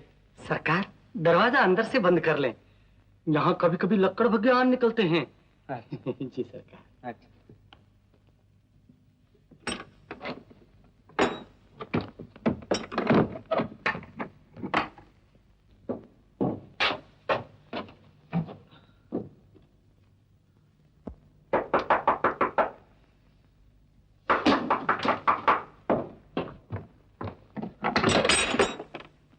क्यों खान साहब, अब क्या है? सरकार सवेरे चाय कितने बजे चाहिए? 7 बजे, पहले गेट से जाना। जी।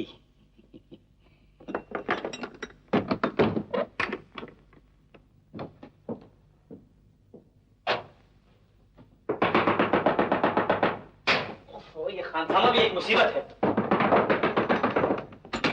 क्या है खान साहब, तुम यहाँ कैसे हैं? बात यह है वकील साहब कि वहाँ बंगले में मुझे डर लगता था तो मैं यहाँ चली आई। देखिए ना, रास्ते में बारिश शुरू हो गई, बरसाती के होते हुए भी भीग गई। कितनी सर्दी है यहाँ। सरकार तो मैम साहब के लिए भी चाय 7 बजे ले आऊंगा। सुना आपने क्या कह रहा है? वो हमें क्या समझता होगा? कितना भोला है।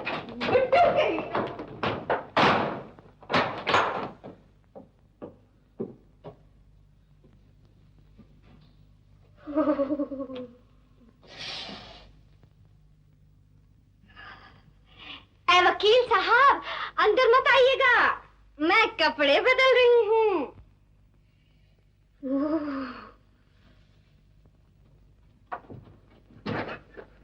वकील साहब, सर्दी बहुत है और लकड़ बग्गे भी हैं। चलती चक्की देख कर देत कबीरा रोए, दो पाटन के बीच में साबित बचा न कोई। धन्य हो धन्य हो, क्या कह गए कबीर जी। मंगो, अबे ओ मंगो, मंगो। अरे मंगो तो सिनेमा गया, इतनी आधी रात को कौन भाग्यवान आया है। ओ रो बिटिया, मुंशी काका, वो कहाँ है? वो तो आहिस्ता बोलिए, मैं राज के कान में जाकर कहूंगी सालगिरह मुबारक। मगर कैसे कहोगी, किससे कहोगी? वो तो मसूरी गया। मसूरी? हाँ, तुम्हें तो बुलाया था टेलीफोन करके और खुद यहाँ चली आई। मैंने बुलाया था टेलीफोन करके?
हेलो हेलो मुंशी काका, नमस्ते। जी नहीं, अभी तक तो कोई खबर नहीं आई। जी हाँ, कई मर्तबा टेलीफोन करने की कोशिश कर चुकी, लेकिन मसूरी के घर का नंबर ही नहीं मिलता। शायद खराब हो गया होगा। जी हाँ, 2 अर्जेंट तार भी दे चुकी हूँ, एक राज को और एक मोहिनी को, लेकिन अभी तक तो किसी ने भी जवाब नहीं दिया मुंशी काका। मैं तो बहुत परेशान हूँ, इसी फिक्र के मारे रात भर सोई भी नहीं। जी हाँ। अच्छा, नमस्ते मुंशी काका। और तुम्हें राज की तरफ से फिक्र करने की कोई जरूरत नहीं है। वहाँ मोनी जो है उसकी देखभाल के लिए, और दूसरे मर्दों का दिल बहलाने में तुम्हारी बहन पूरी ट्रेनिंग पा चुकी है। लड्डन, तुम्हें यहाँ किसने बुलाया? शांति शांति, देखो इतना गुस्सा अच्छा नहीं होता। अभी तक तो लोग ये समझते हैं कि ठाकुर हरनाम सिंह की बेटी मोहनी को उसकी मौसी ने गोरखपुर में तरबियत ही अच्छी नहीं दी। क्या तुम चाहती हो कि अब ये सारा भांडा फूट जाए? तुम क्या चाहते हो? सिर्फ तुम्हारी मेहरबानी और कुछ नहीं। यकीन जानो, देखो इस मामले में मैंने अभी तक जुबान नहीं खोली और इस भेद को सीने में दबाए हैं, यानी मेरा मतलब छिपाए फिरता रहता हूँ। क्या इतनी बड़ी सेवा का मुझे कुछ इनाम नहीं मिलना चाहिए? समझी, ब्लैकमेल। छी, तुम कैसी बातें करते हो? ये तो बिल्कुल सीधी बात है। ये समझो कि ठाकुर हरनाम सिंह के नाम और इज्जत को बरकरार रखने के लिए एक फंड जमा किया जा रहा है, और इस नेक काम में उसकी सुपुत्री ही मदद नहीं करेगी तो कौन करेगा? कितना चाहिए तुम्हें? यही कोई 700-800 बस चलेगा। लेकिन इस वक्त तो मेरे पास रुपए नहीं। रुपए नहीं है? तो खैर कोई बात नहीं, रुपए कौन मांगता है। ये झुमके भी बुरे नहीं है। हाँ, लेकिन ये तो बहुत कीमती हैं। कीमती है तो बाबा दोनों कौन मांगता है, एक ही चलेगा, काफी है मेरे लिए। हाँ, शुक्रिया। बेटी हो तो ऐसी हो जो बाप के ऊपर, यानी मेरा मतलब है बाप के नाम पर अपनी जान तो क्या माल तक कुर्बान कर। निकल जाओ यहाँ से, और फिर कभी अपनी सूरत न दिखाना। अच्छा सरकार, जाता हूँ। अब गुस्से क्यों होती हैं? हाँ, देखिए मैं अगले महीने तक आपको अपनी सूरत बिल्कुल नहीं दिखाऊंगा। है, नमस्ते। बड़ा मजा आया दीदी। कल रात डाक बंगले में इतनी सर्दी थी। डाक बंगले? हाँ दीदी, और वहाँ सोने का कमरा भी एक ही था। बेचारे वकील साहब की सारी रात करवटें बदलते गुजरी है। सोने का एक ही कमरा? हाँ दीदी। और नहीं, इस पगली की बकवास पर ध्यान मत दो रूप। आओ मेरे साथ, मुझे तुमसे एक जरूरी बात करनी है।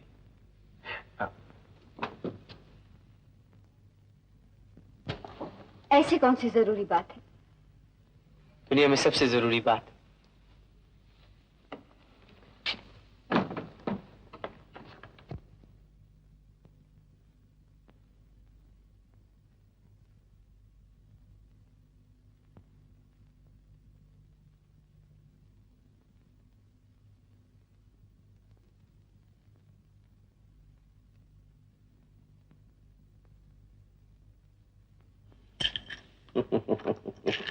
बैठ जाओ। देखो मोहिनी, भगवान जब आसमान फाड़ कर दौलत देता है ना, तो जरा बांट कर ही खानी चाहिए। तो मालूम क्या होता है, बदहजमी हो जाती है। मगर मेरे पास तो कुछ नहीं। क्यों झूठ बोलती हो? ये झुमके जो हैं। झुमके? दोनों नहीं, एक।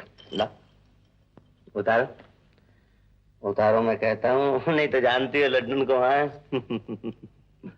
हाँ शाबाश, ये बात हुई ना, नहायत ही नेक लड़की हो तुम। अब तो नहीं आओगे ना? अरे बाबा बिल्कुल नहीं आऊंगा। देखो मोहिनी, अगले महीने तक तुम्हें बिल्कुल छुट्टी। अगर इस दौरान में मुझे कभी याद करो तो हम हाजिर हो जाएगा। सेवा के लिए ताबेदार है। अच्छा, नमस्ते।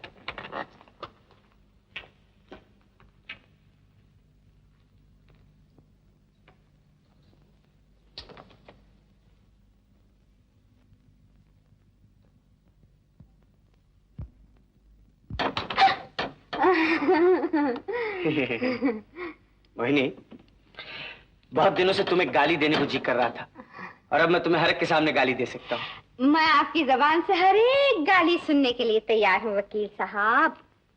भला कौन सी गाली देंगे आप? साली, समझी? अगर ना समझी हो तो रूप से पूछ लेना।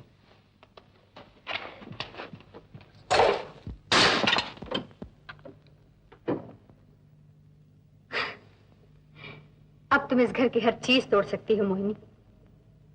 ये पूरा घर, सारी जायदाद तुम्हारे नाम कर दूंगी। जितना जेवर है वो भी तुम ले सकती हो। मुझे कुछ नहीं चाहिए। घर, जायदाद, जेवर, ईंट पत्थर, सोने चांदी के ढेर, मेरे पास जो कुछ था सब मैं तुम्हें दे रही।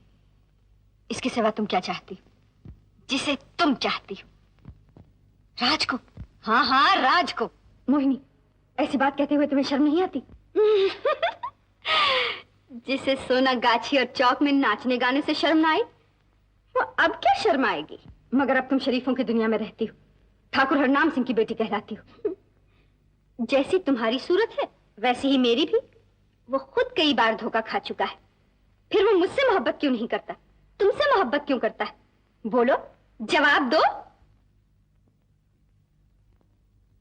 तुम मुझसे अपने आप को दीदी कहलवाती हो ना?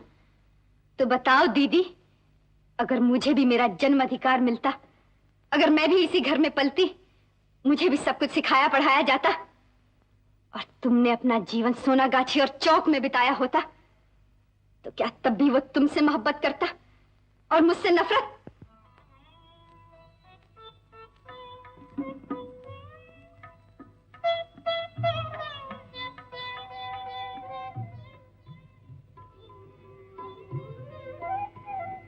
पिताजी, क्षमा कीजिए, मोहिनी ने दिए नहीं जलाए। आज वो मुझसे खफा है, और शायद आपसे भी। पिताजी, मुझे रास्ता दिखाइए।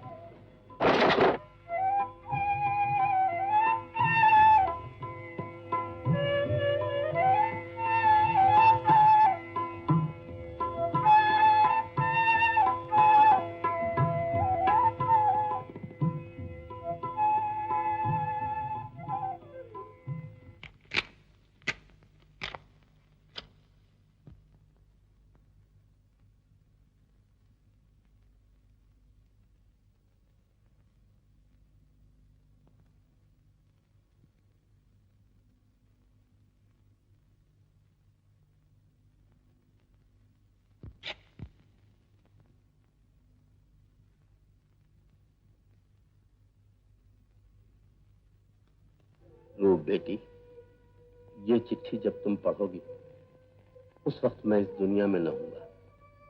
तुमने हमेशा अपने बाप के चरित्र को आदर्श और पवित्र समझा। दुनिया भी यही समझती है, मगर असलियत ये नहीं है। अपनी जवानी में मैंने अय्याशी भी की है और पाप भी, मगर मेरी जिंदगी का ये रुख मेरे घर वालों और मेरी बीवी से छुपा हुआ था। वो बेचारी मुझे एक आदर्श पति ही समझती थी, मगर उससे कोई बहाना करके हर रात को अंधेरे के पर्दे में मेरी फिट एंड चौक के एक कोठे के सामने आकर रुकती थी। मेरे कदम चंपा के जीने पर चलते थे। मैं मजबूर हूं चंपा, शायद तुमसे शादी नहीं कर सकता। समाज के नियमों को तोड़ने की हिम्मत मुझे नहीं। मैं अपने लिए कुछ नहीं मांगती, लेकिन इस बच्चे की जिंदगी को तबाह न कीजिए। इसे भी अपनी दूसरी बेटी के साथ पालिए। इसे भी हक दीजिए कि आपको पिता कहकर पुकार सके। नहीं नहीं, ये नहीं हो सकता। ये अनहोनी बात।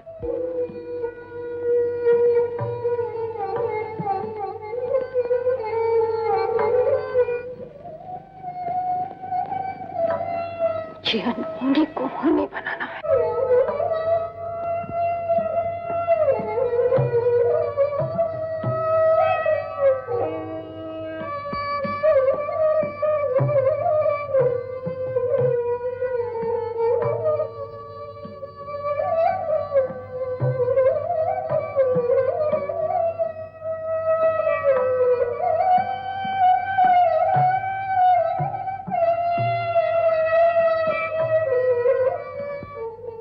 मैं अपने बच्चे के साथ बेइंसाफी ना होने दूंगी। अब इसे आप पालिए, और आपकी दूसरी बच्ची वहां पलेगी जहां मेरी बच्ची पलने वाली थी। यही मेरा इंतकाम है। इस तरह तुम हमारे घर में आई रूप, तुम्हारी माँ के साथ जो बेइंसाफी मैंने की उसके लिए मुझे माफ करो। और मोहिनी को ढूंढने की कोशिश करो। हम दोनों उसके कर्जदार हैं रूप।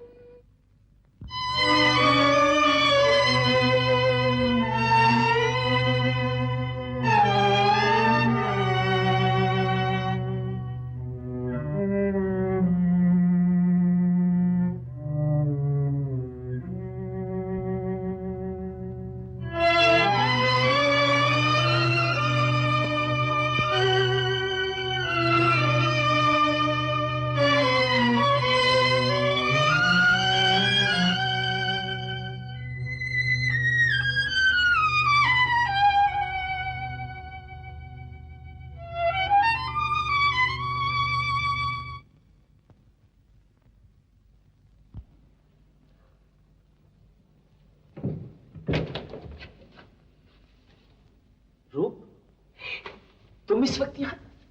अरे लोग देखेंगे तो कहेंगे कि दुल्हन शादी से पहले ही। क्या बात है, तुम तो ऐसे लग रही जैसे किसी भूत को देखा। राज, मैं इस वक्त तुमसे एक सवाल पूछने आई हूं। एक नहीं 10 सवाल पूछो। मगर आप बैठो। बैठो। बस। अच्छा आपको राज, क्या तुम सचमुच मुझसे मोहब्बत करते हो? बस रात के 12 बजे यही कहने आई थी क्या? हाँ, ये तो मैं पहले भी कह चुका हूँ।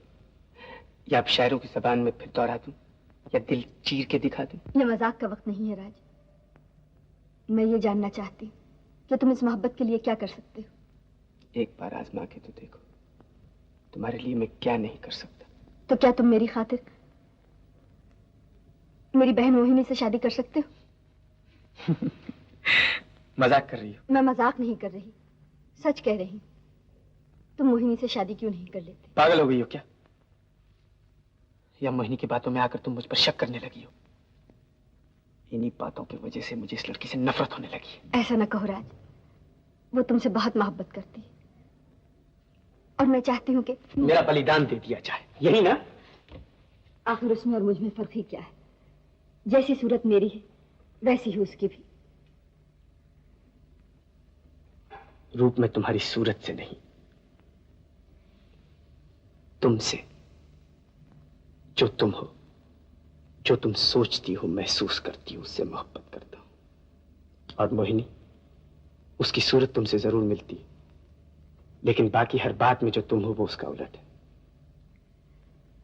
मैं एक ही वक्त में उजाले और अंधेरे दोनों से मोहब्बत नहीं कर सकता। तुम कर सकती हो, बोलो। तुम मुझे समझते क्यों? मैं सब समझता हूं रूप। अब तुम जाकर सो जाओ। सवेरे के उजाले में तुम खुद महसूस करने लगोगी कि मोहब्बत के लिए दुनिया की हर चीज का बलिदान दिया जा सकता है, मगर किसी चीज के लिए भी मोहब्बत का बलिदान नहीं दिया जा सकता। अब तुम जाओ।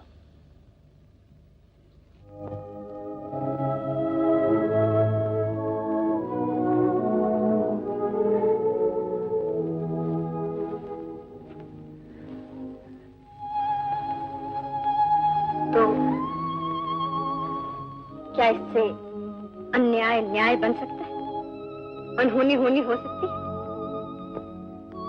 हाँ, हो सकती है। सुनो, क्या तुम सचमुच राज से बहुत मोहब्बत करती हो? क्या तुम उसे पाने के लिए सब कुछ करने के लिए तैयार हो? चंद मिनट हुए मैं तुम्हारा खून तक करने के लिए तैयार थी। इस कमरे में इसी इरादे से आई थी, मगर क्या फायदा? हाँ, मेरा खून ही करना पड़ेगा तुम्हें। वो तुमसे, मोहिनी से किसी हालत में मोहब्बत नहीं कर सकता। उसे पाने के लिए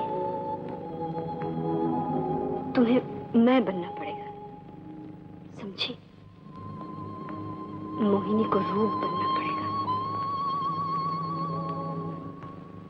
और रूप को मोहिनी। क्या ये मुमकिन?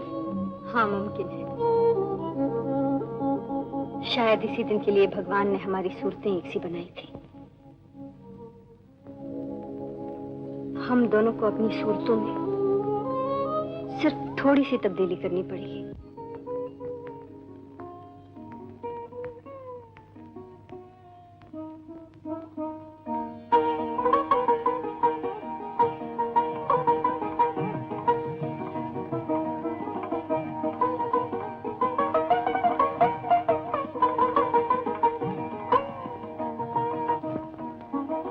गालों का शुक्रिया।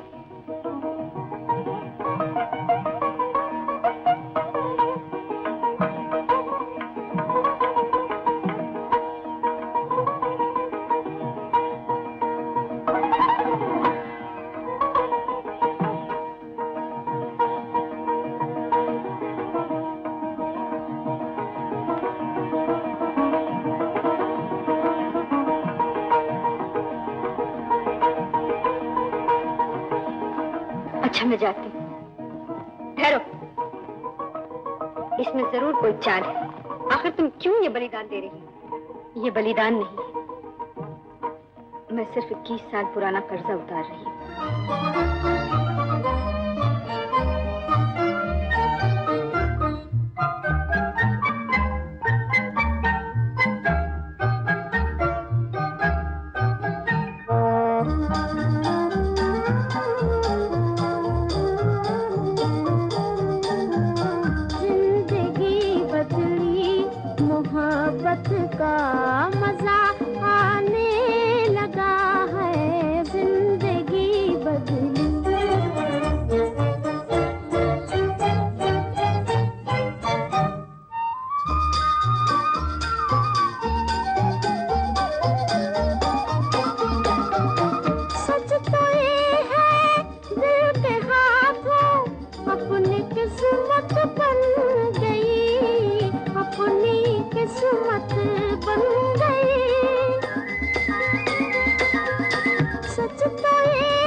तुम रो रही हो? ये रोने का दिन कैसा? आज तो खुशी का दिन है। रूप की शादी हुई है, वो राज के साथ खुशी खुशी अपने घर गई है। अरे हाँ, तुम तो बिल्कुल अकेली रह गई हो। कहो तो पंडित जी से कह दूं कि लगे हाथ एक और शादी हो जाए। हाँ? विद्या भैया। अरे रे रे, फिर भैया बोल के काम खराब कर दिया। मैं आपका दिल नहीं दुखाना चाहती, मेरे दिल में आपकी बड़ी इज्जत है, लेकिन मैं मजबूर हूँ। मजबूर हूँ? मजबूरी कैसी? मैंने तय कर लिया है विद्या भैया कि मैं कभी शादी नहीं करूंगी। तो हमने भी तय कर लिया है कि हम भी कुंवारे रहेंगे, उम्र भर जंगलों में शेर मारकर गुजार देंगे।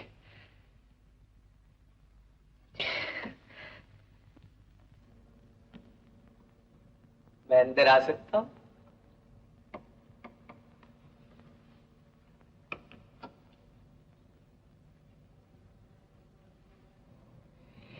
मैंने कहा हेलो रूप। नहीं बोलती? हाँ जी, अब क्यों बोलने लगी? अब तो तुम मिसेस राजकुमार सक्सेना हो ना, और मैं बेचारा, देखो तो कैसी बातें कह रहा हूं। हेलो मिसेस राज, हेलो डार्लिंग।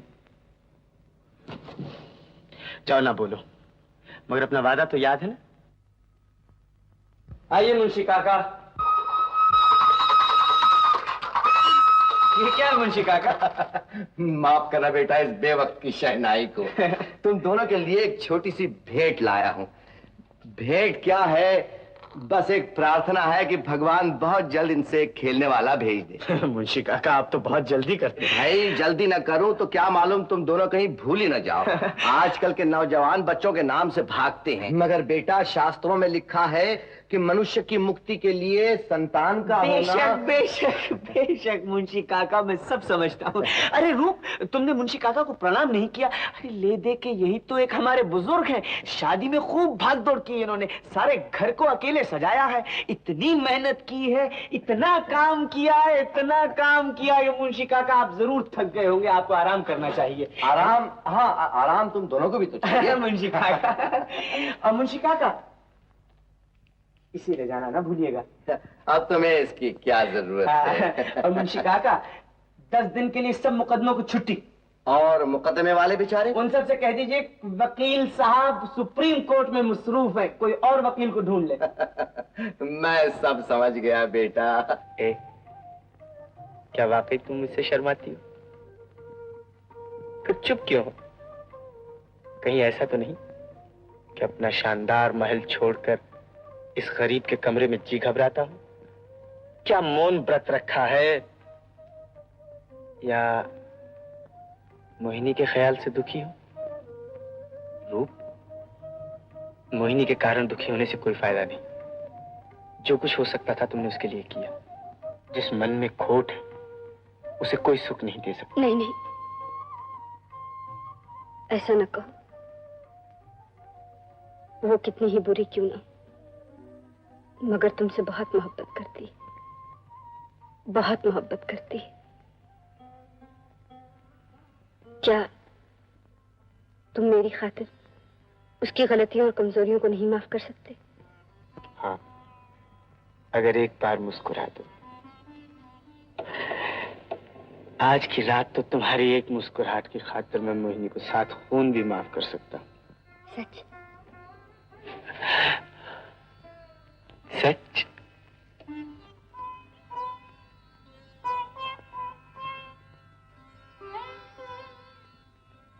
मगर ये आंखों में आंसू कैसे? खुशी की। कहो तो इन मोतियों को पी जाओ।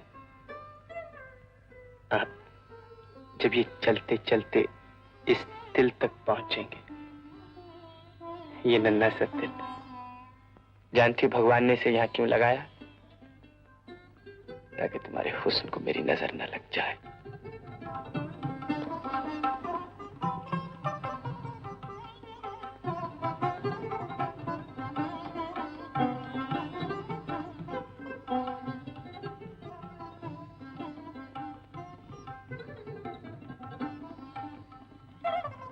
तुम्हारा दिल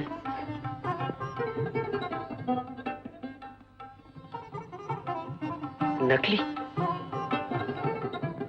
सिगरेट की बू। कौन हो तुम? कौन हो तुम? कौन हो तुम? मोहिनी, मोहिनी,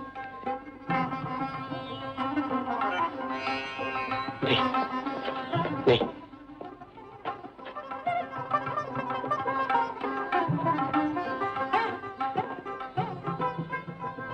ये नहीं हो सकता। ये एक भयानक मजाक है। ये नहीं हो सकता। क्षमा कीजिए, मैं आपके पांव पड़ती हूँ। मैं आपकी लौंडी बनकर रहूंगी, आपको कभी शिकायत का मौका नहीं दूंगी। मुझे माफ कर दीजिए। तुम चुप क्यों हो? कुछ तो बोलो। मुझे बुरा कहो, मुझे गालियां दो, मुझे मारो, मगर भगवान के लिए कुछ तो कहो। राज, राज मत छुओ मुझे। राज, राज।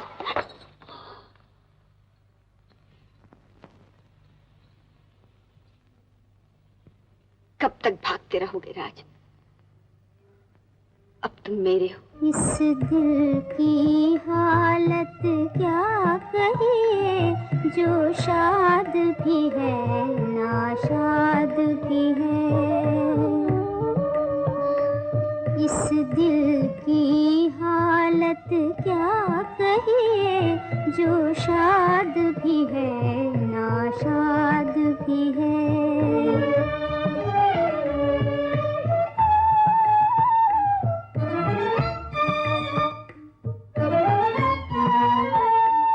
कुछ खो भी दिया, कुछ पा भी लिया, कुछ खो भी दिया, कुछ पा भी लिया। एक राग खुशी ने गा भी लिया, और होठों पे फरियाद भी है। दिल शाद भी है नाशाद भी है। इस दिल की हालत क्या कहिए, जो शाद भी है नाशाद भी है।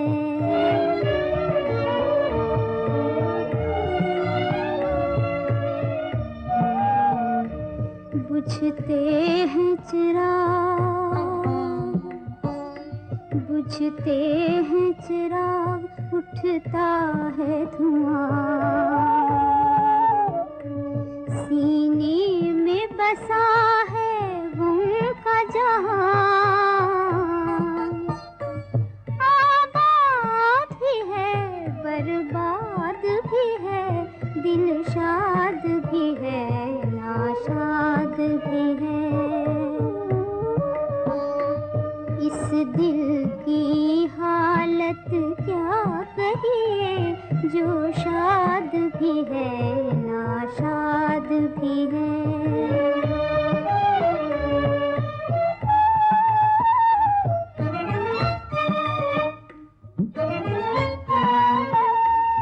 चाहत का जमाना देखा था, चाहत का जमाना देखा था, एक ख्वाब सुहाना देखा था। कुछ भूल गए कुछ याद भी है, दिल शाद भी है नाशाद भी है। इस दिल की हालत क्या कहिए, जो शाद भी है नाशाद भी है।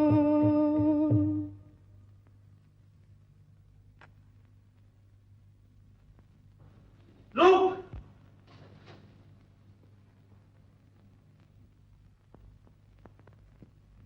रूप, रूप, रूप, रूप, रूप, रूप, ये क्या किया तुमने? मेरे सामने और जवाब दो कि आखिर ऐसा भयानक मजाक तुमने क्यों किया? क्यों किया रूप? जवाब दो। नहीं बोलती तो क्या अब मैं इस काबिल भी नहीं कि तुम मुझसे बात करो? जिस नर्क में मुझे धकेला है तुमने, तुम्हारे लिए उसी में जलूंगा। नाश्ता लाई हूं।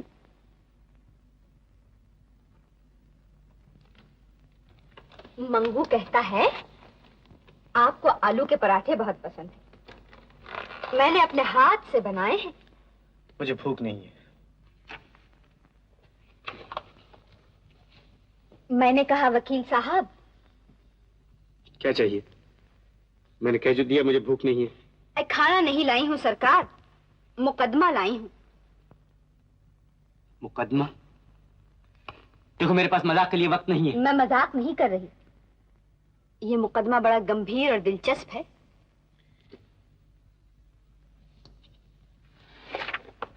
अच्छा कहो।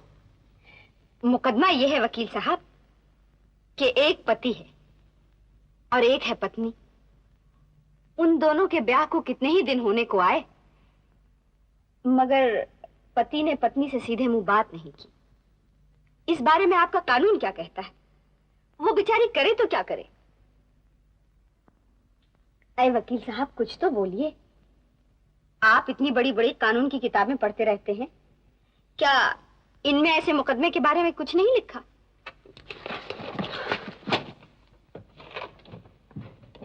अरे वकील साहब घबराइए नहीं, मैं आपसे मुफ्त काम कराना नहीं चाहती। मेरे मुकदमे का फैसला करा दीजिए, मैं आपको मुंह मांगी फीस दूंगी।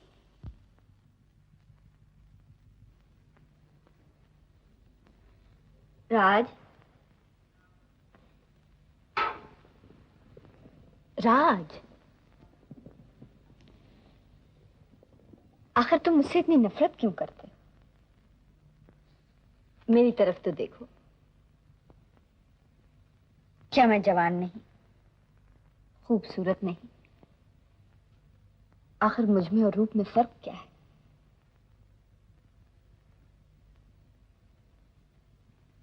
फर्क सिर्फ इतना है कि वो देवी है और तुम शैतान हो। वो महान है और तुम नीच हो। उसके मन में प्रेम है, सच्चाई है, दया है, और तुम्हारे मन में खोट है, झूठ है, वासना है। फर्क यह है कि उसने तुम्हारे लिए अपने प्रेम, अपने सुख, अपनी सारी जिंदगी का बलिदान दे दिया, और तुम तो तुम्हारे ख्याल में मैं नीच हूं और वो दया की देवी है। मतलब ये है वकील साहब कि नीच मैं नहीं, वो है, और ठाकुर हरनाम सिंह की असली वारिस मैं हूं। क्या पक रही हो? पागल हो गई हो? मैं सच कह रही हूं वकील साहब। उसकी मां ने बच्चियों को बदल दिया था। यही वो भेद है जिसको पिताजी अनहोनी नाम की किताब में लिखकर रख गए थे। अनहोनी? मगर अनहोनी होनी हो गई है राज। अब रूप को भूल जाओ। जो कुछ उसका था उस पर असल में हक मेरा है, तुम पर भी, तुम्हारी मोहब्बत पर भी। तुम मोहब्बत को भी जायदाद समझती हो। छोड़ो मुझे। राज कहाँ जा रहे हो? रूप के पास। रूप के पास? मैं तुम्हें वहां नहीं जाने दूंगी राज, मैं तुम्हें वहां नहीं जाने दूंगी। मैं तुम्हें ही मार डालूंगी और खुद ही मर जाऊंगी। तुम मेरे हो राज, राज तुम मेरे हो।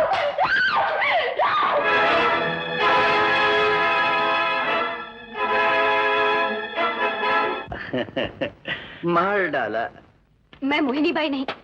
अच्छा जी, मोहिनी बाई ना सही, मोहिनी देवी सही। ठाकुर हरनाम सिंह जागीरदार रईस आजम की सुपुत्री मोहिनी देवी। सच कहता हूँ, जवाब नहीं तुम्हारा।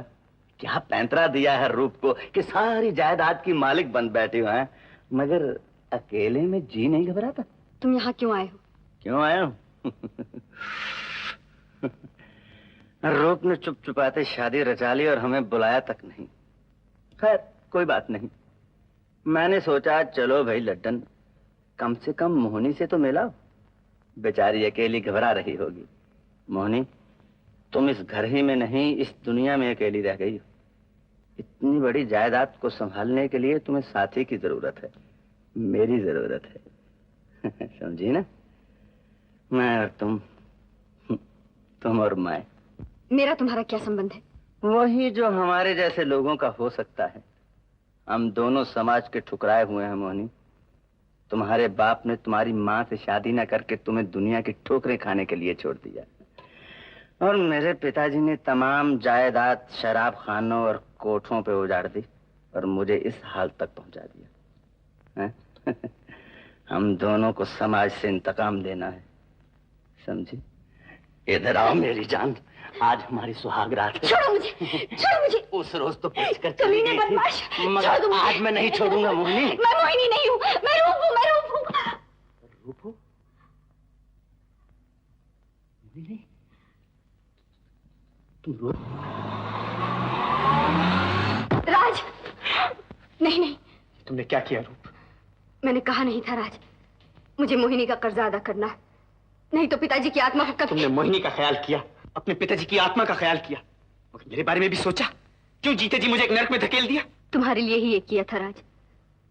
मैं तुम्हारे काबिल नहीं। ठाकुर हरनाम सिंह की असली बेटी वो है, और चौक में बैठने वाली चंपा की औलाद में। बचपन में मेरी माँ ने बच्चियों को बदल लिया था। रूप, तुमने मेरी मोहब्बत को समझा ही नहीं। तुमने यही नहीं समझा कि मैं तुम्हारे घर, जायदाद, नाम, खानदान और कानूनी अधिकारों से नहीं, तुमसे मोहब्बत करता हूं। तुम जो भी हो, जैसी भी हो, जिसकी भी बेटी हो, तुमसे, समझी? अब इन बातों से कोई फायदा नहीं राज। जो होना था वो हो चुका। नहीं, जो होना था वो अब होगा। मैं मोहिनी जैसी औरत के लिए तुम्हारे और अपने जीवन का बलिदान देने के लिए तैयार नहीं। रूप, रूप, मैं तुम्हारे बगैर नहीं जी सकता। मैं तुम्हें इस नरक से दूर ले जाऊंगा रूप, बहुत दूर ले जाऊंगा। चलो मेरे साथ। नहीं नहीं, और नहीं राज, ये पाप होगा। मोहिनी के साथ अन्याय होगा। सच्चा प्रेम कभी पाप नहीं होता रूप। चले आओ। नहीं राज, ठहरो।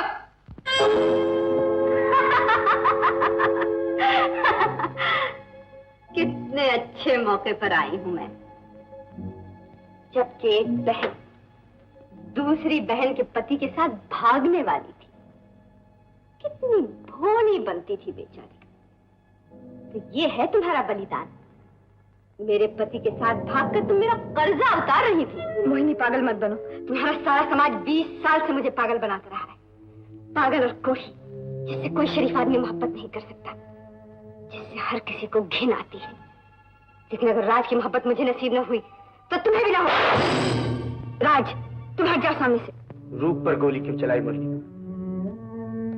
उसने तुम्हारा कुछ नहीं बिगाड़ा। अगर गोली चलानी है तो मुझ पर चलाओ। चलाती क्यों नहीं? तुम पर गोली चलाओ? नहीं नहीं राज, राज, आखिर तुम मुझसे इतनी नफरत क्यों करते हो? नफरत?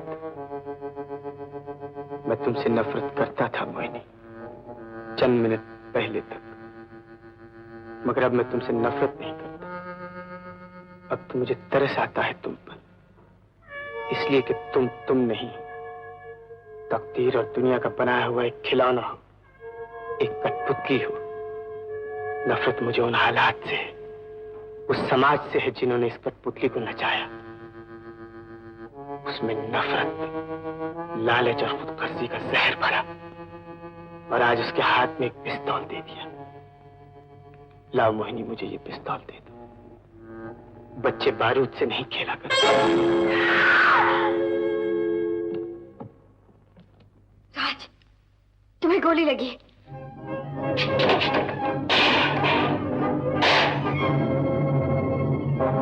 मोहिनी पागल हो गई है।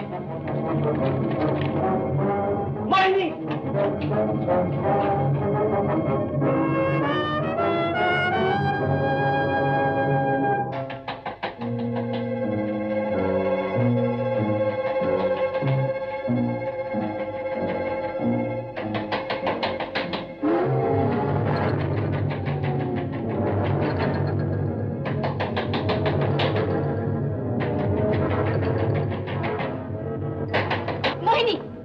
मोहिनी मेरी बहन, दरवाजा खोलो, भगवान के लिए दरवाजा खोलो। मोहिनी! मोहिनी दरवाजा कैसे खोल सकती है? उसके लिए तो दुनिया के सब दरवाजे बंद हो चुके हैं।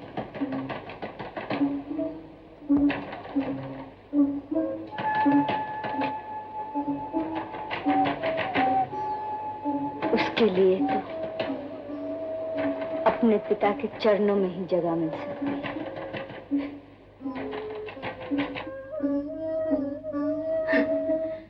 उम्र भर रूप आपकी बेटी बनी रही, और मैं बाप के प्यार को तरसती रही। राजमोहिनी मेरे पिताजी की अमानत है। इस वक्त उसकी जान का सवाल है। मेरी खातिर जो वो चाहती है उसका वादा कर दो, नहीं तो वो अपनी जान दे देगी। राज, राज प्लीज। दरवाजा खोलो मोहिनी। तुम्हें मैं हुक्म देता हूँ। तुम्हारा राज, तुम्हारा पति। नहीं नहीं, ये क्या झूठ है पिताजी। मेरा कोई पति नहीं, मेरा कोई पति नहीं। मेरी शादी ही नहीं हुई। शादी मेरी नहीं, शादी रूप की हुई थी। रूप की शादी हुई थी। आप बोलते क्यों नहीं पिताजी? आप मुझसे खफा हैं।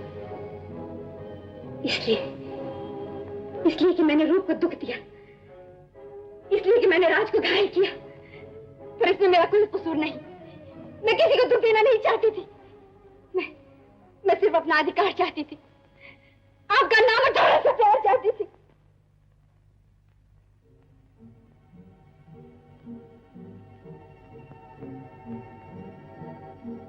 मगर आपकी मेहरबानी से मुझे कुछ नहीं मिला।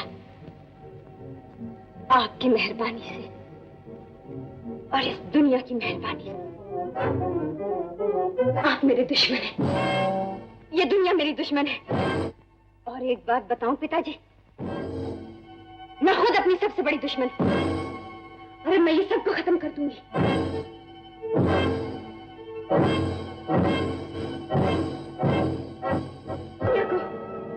खुद को और सबसे पहले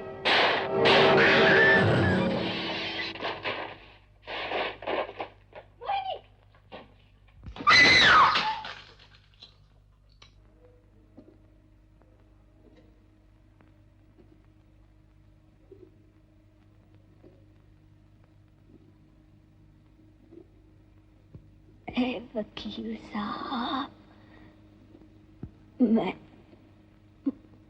मुकदमा हार।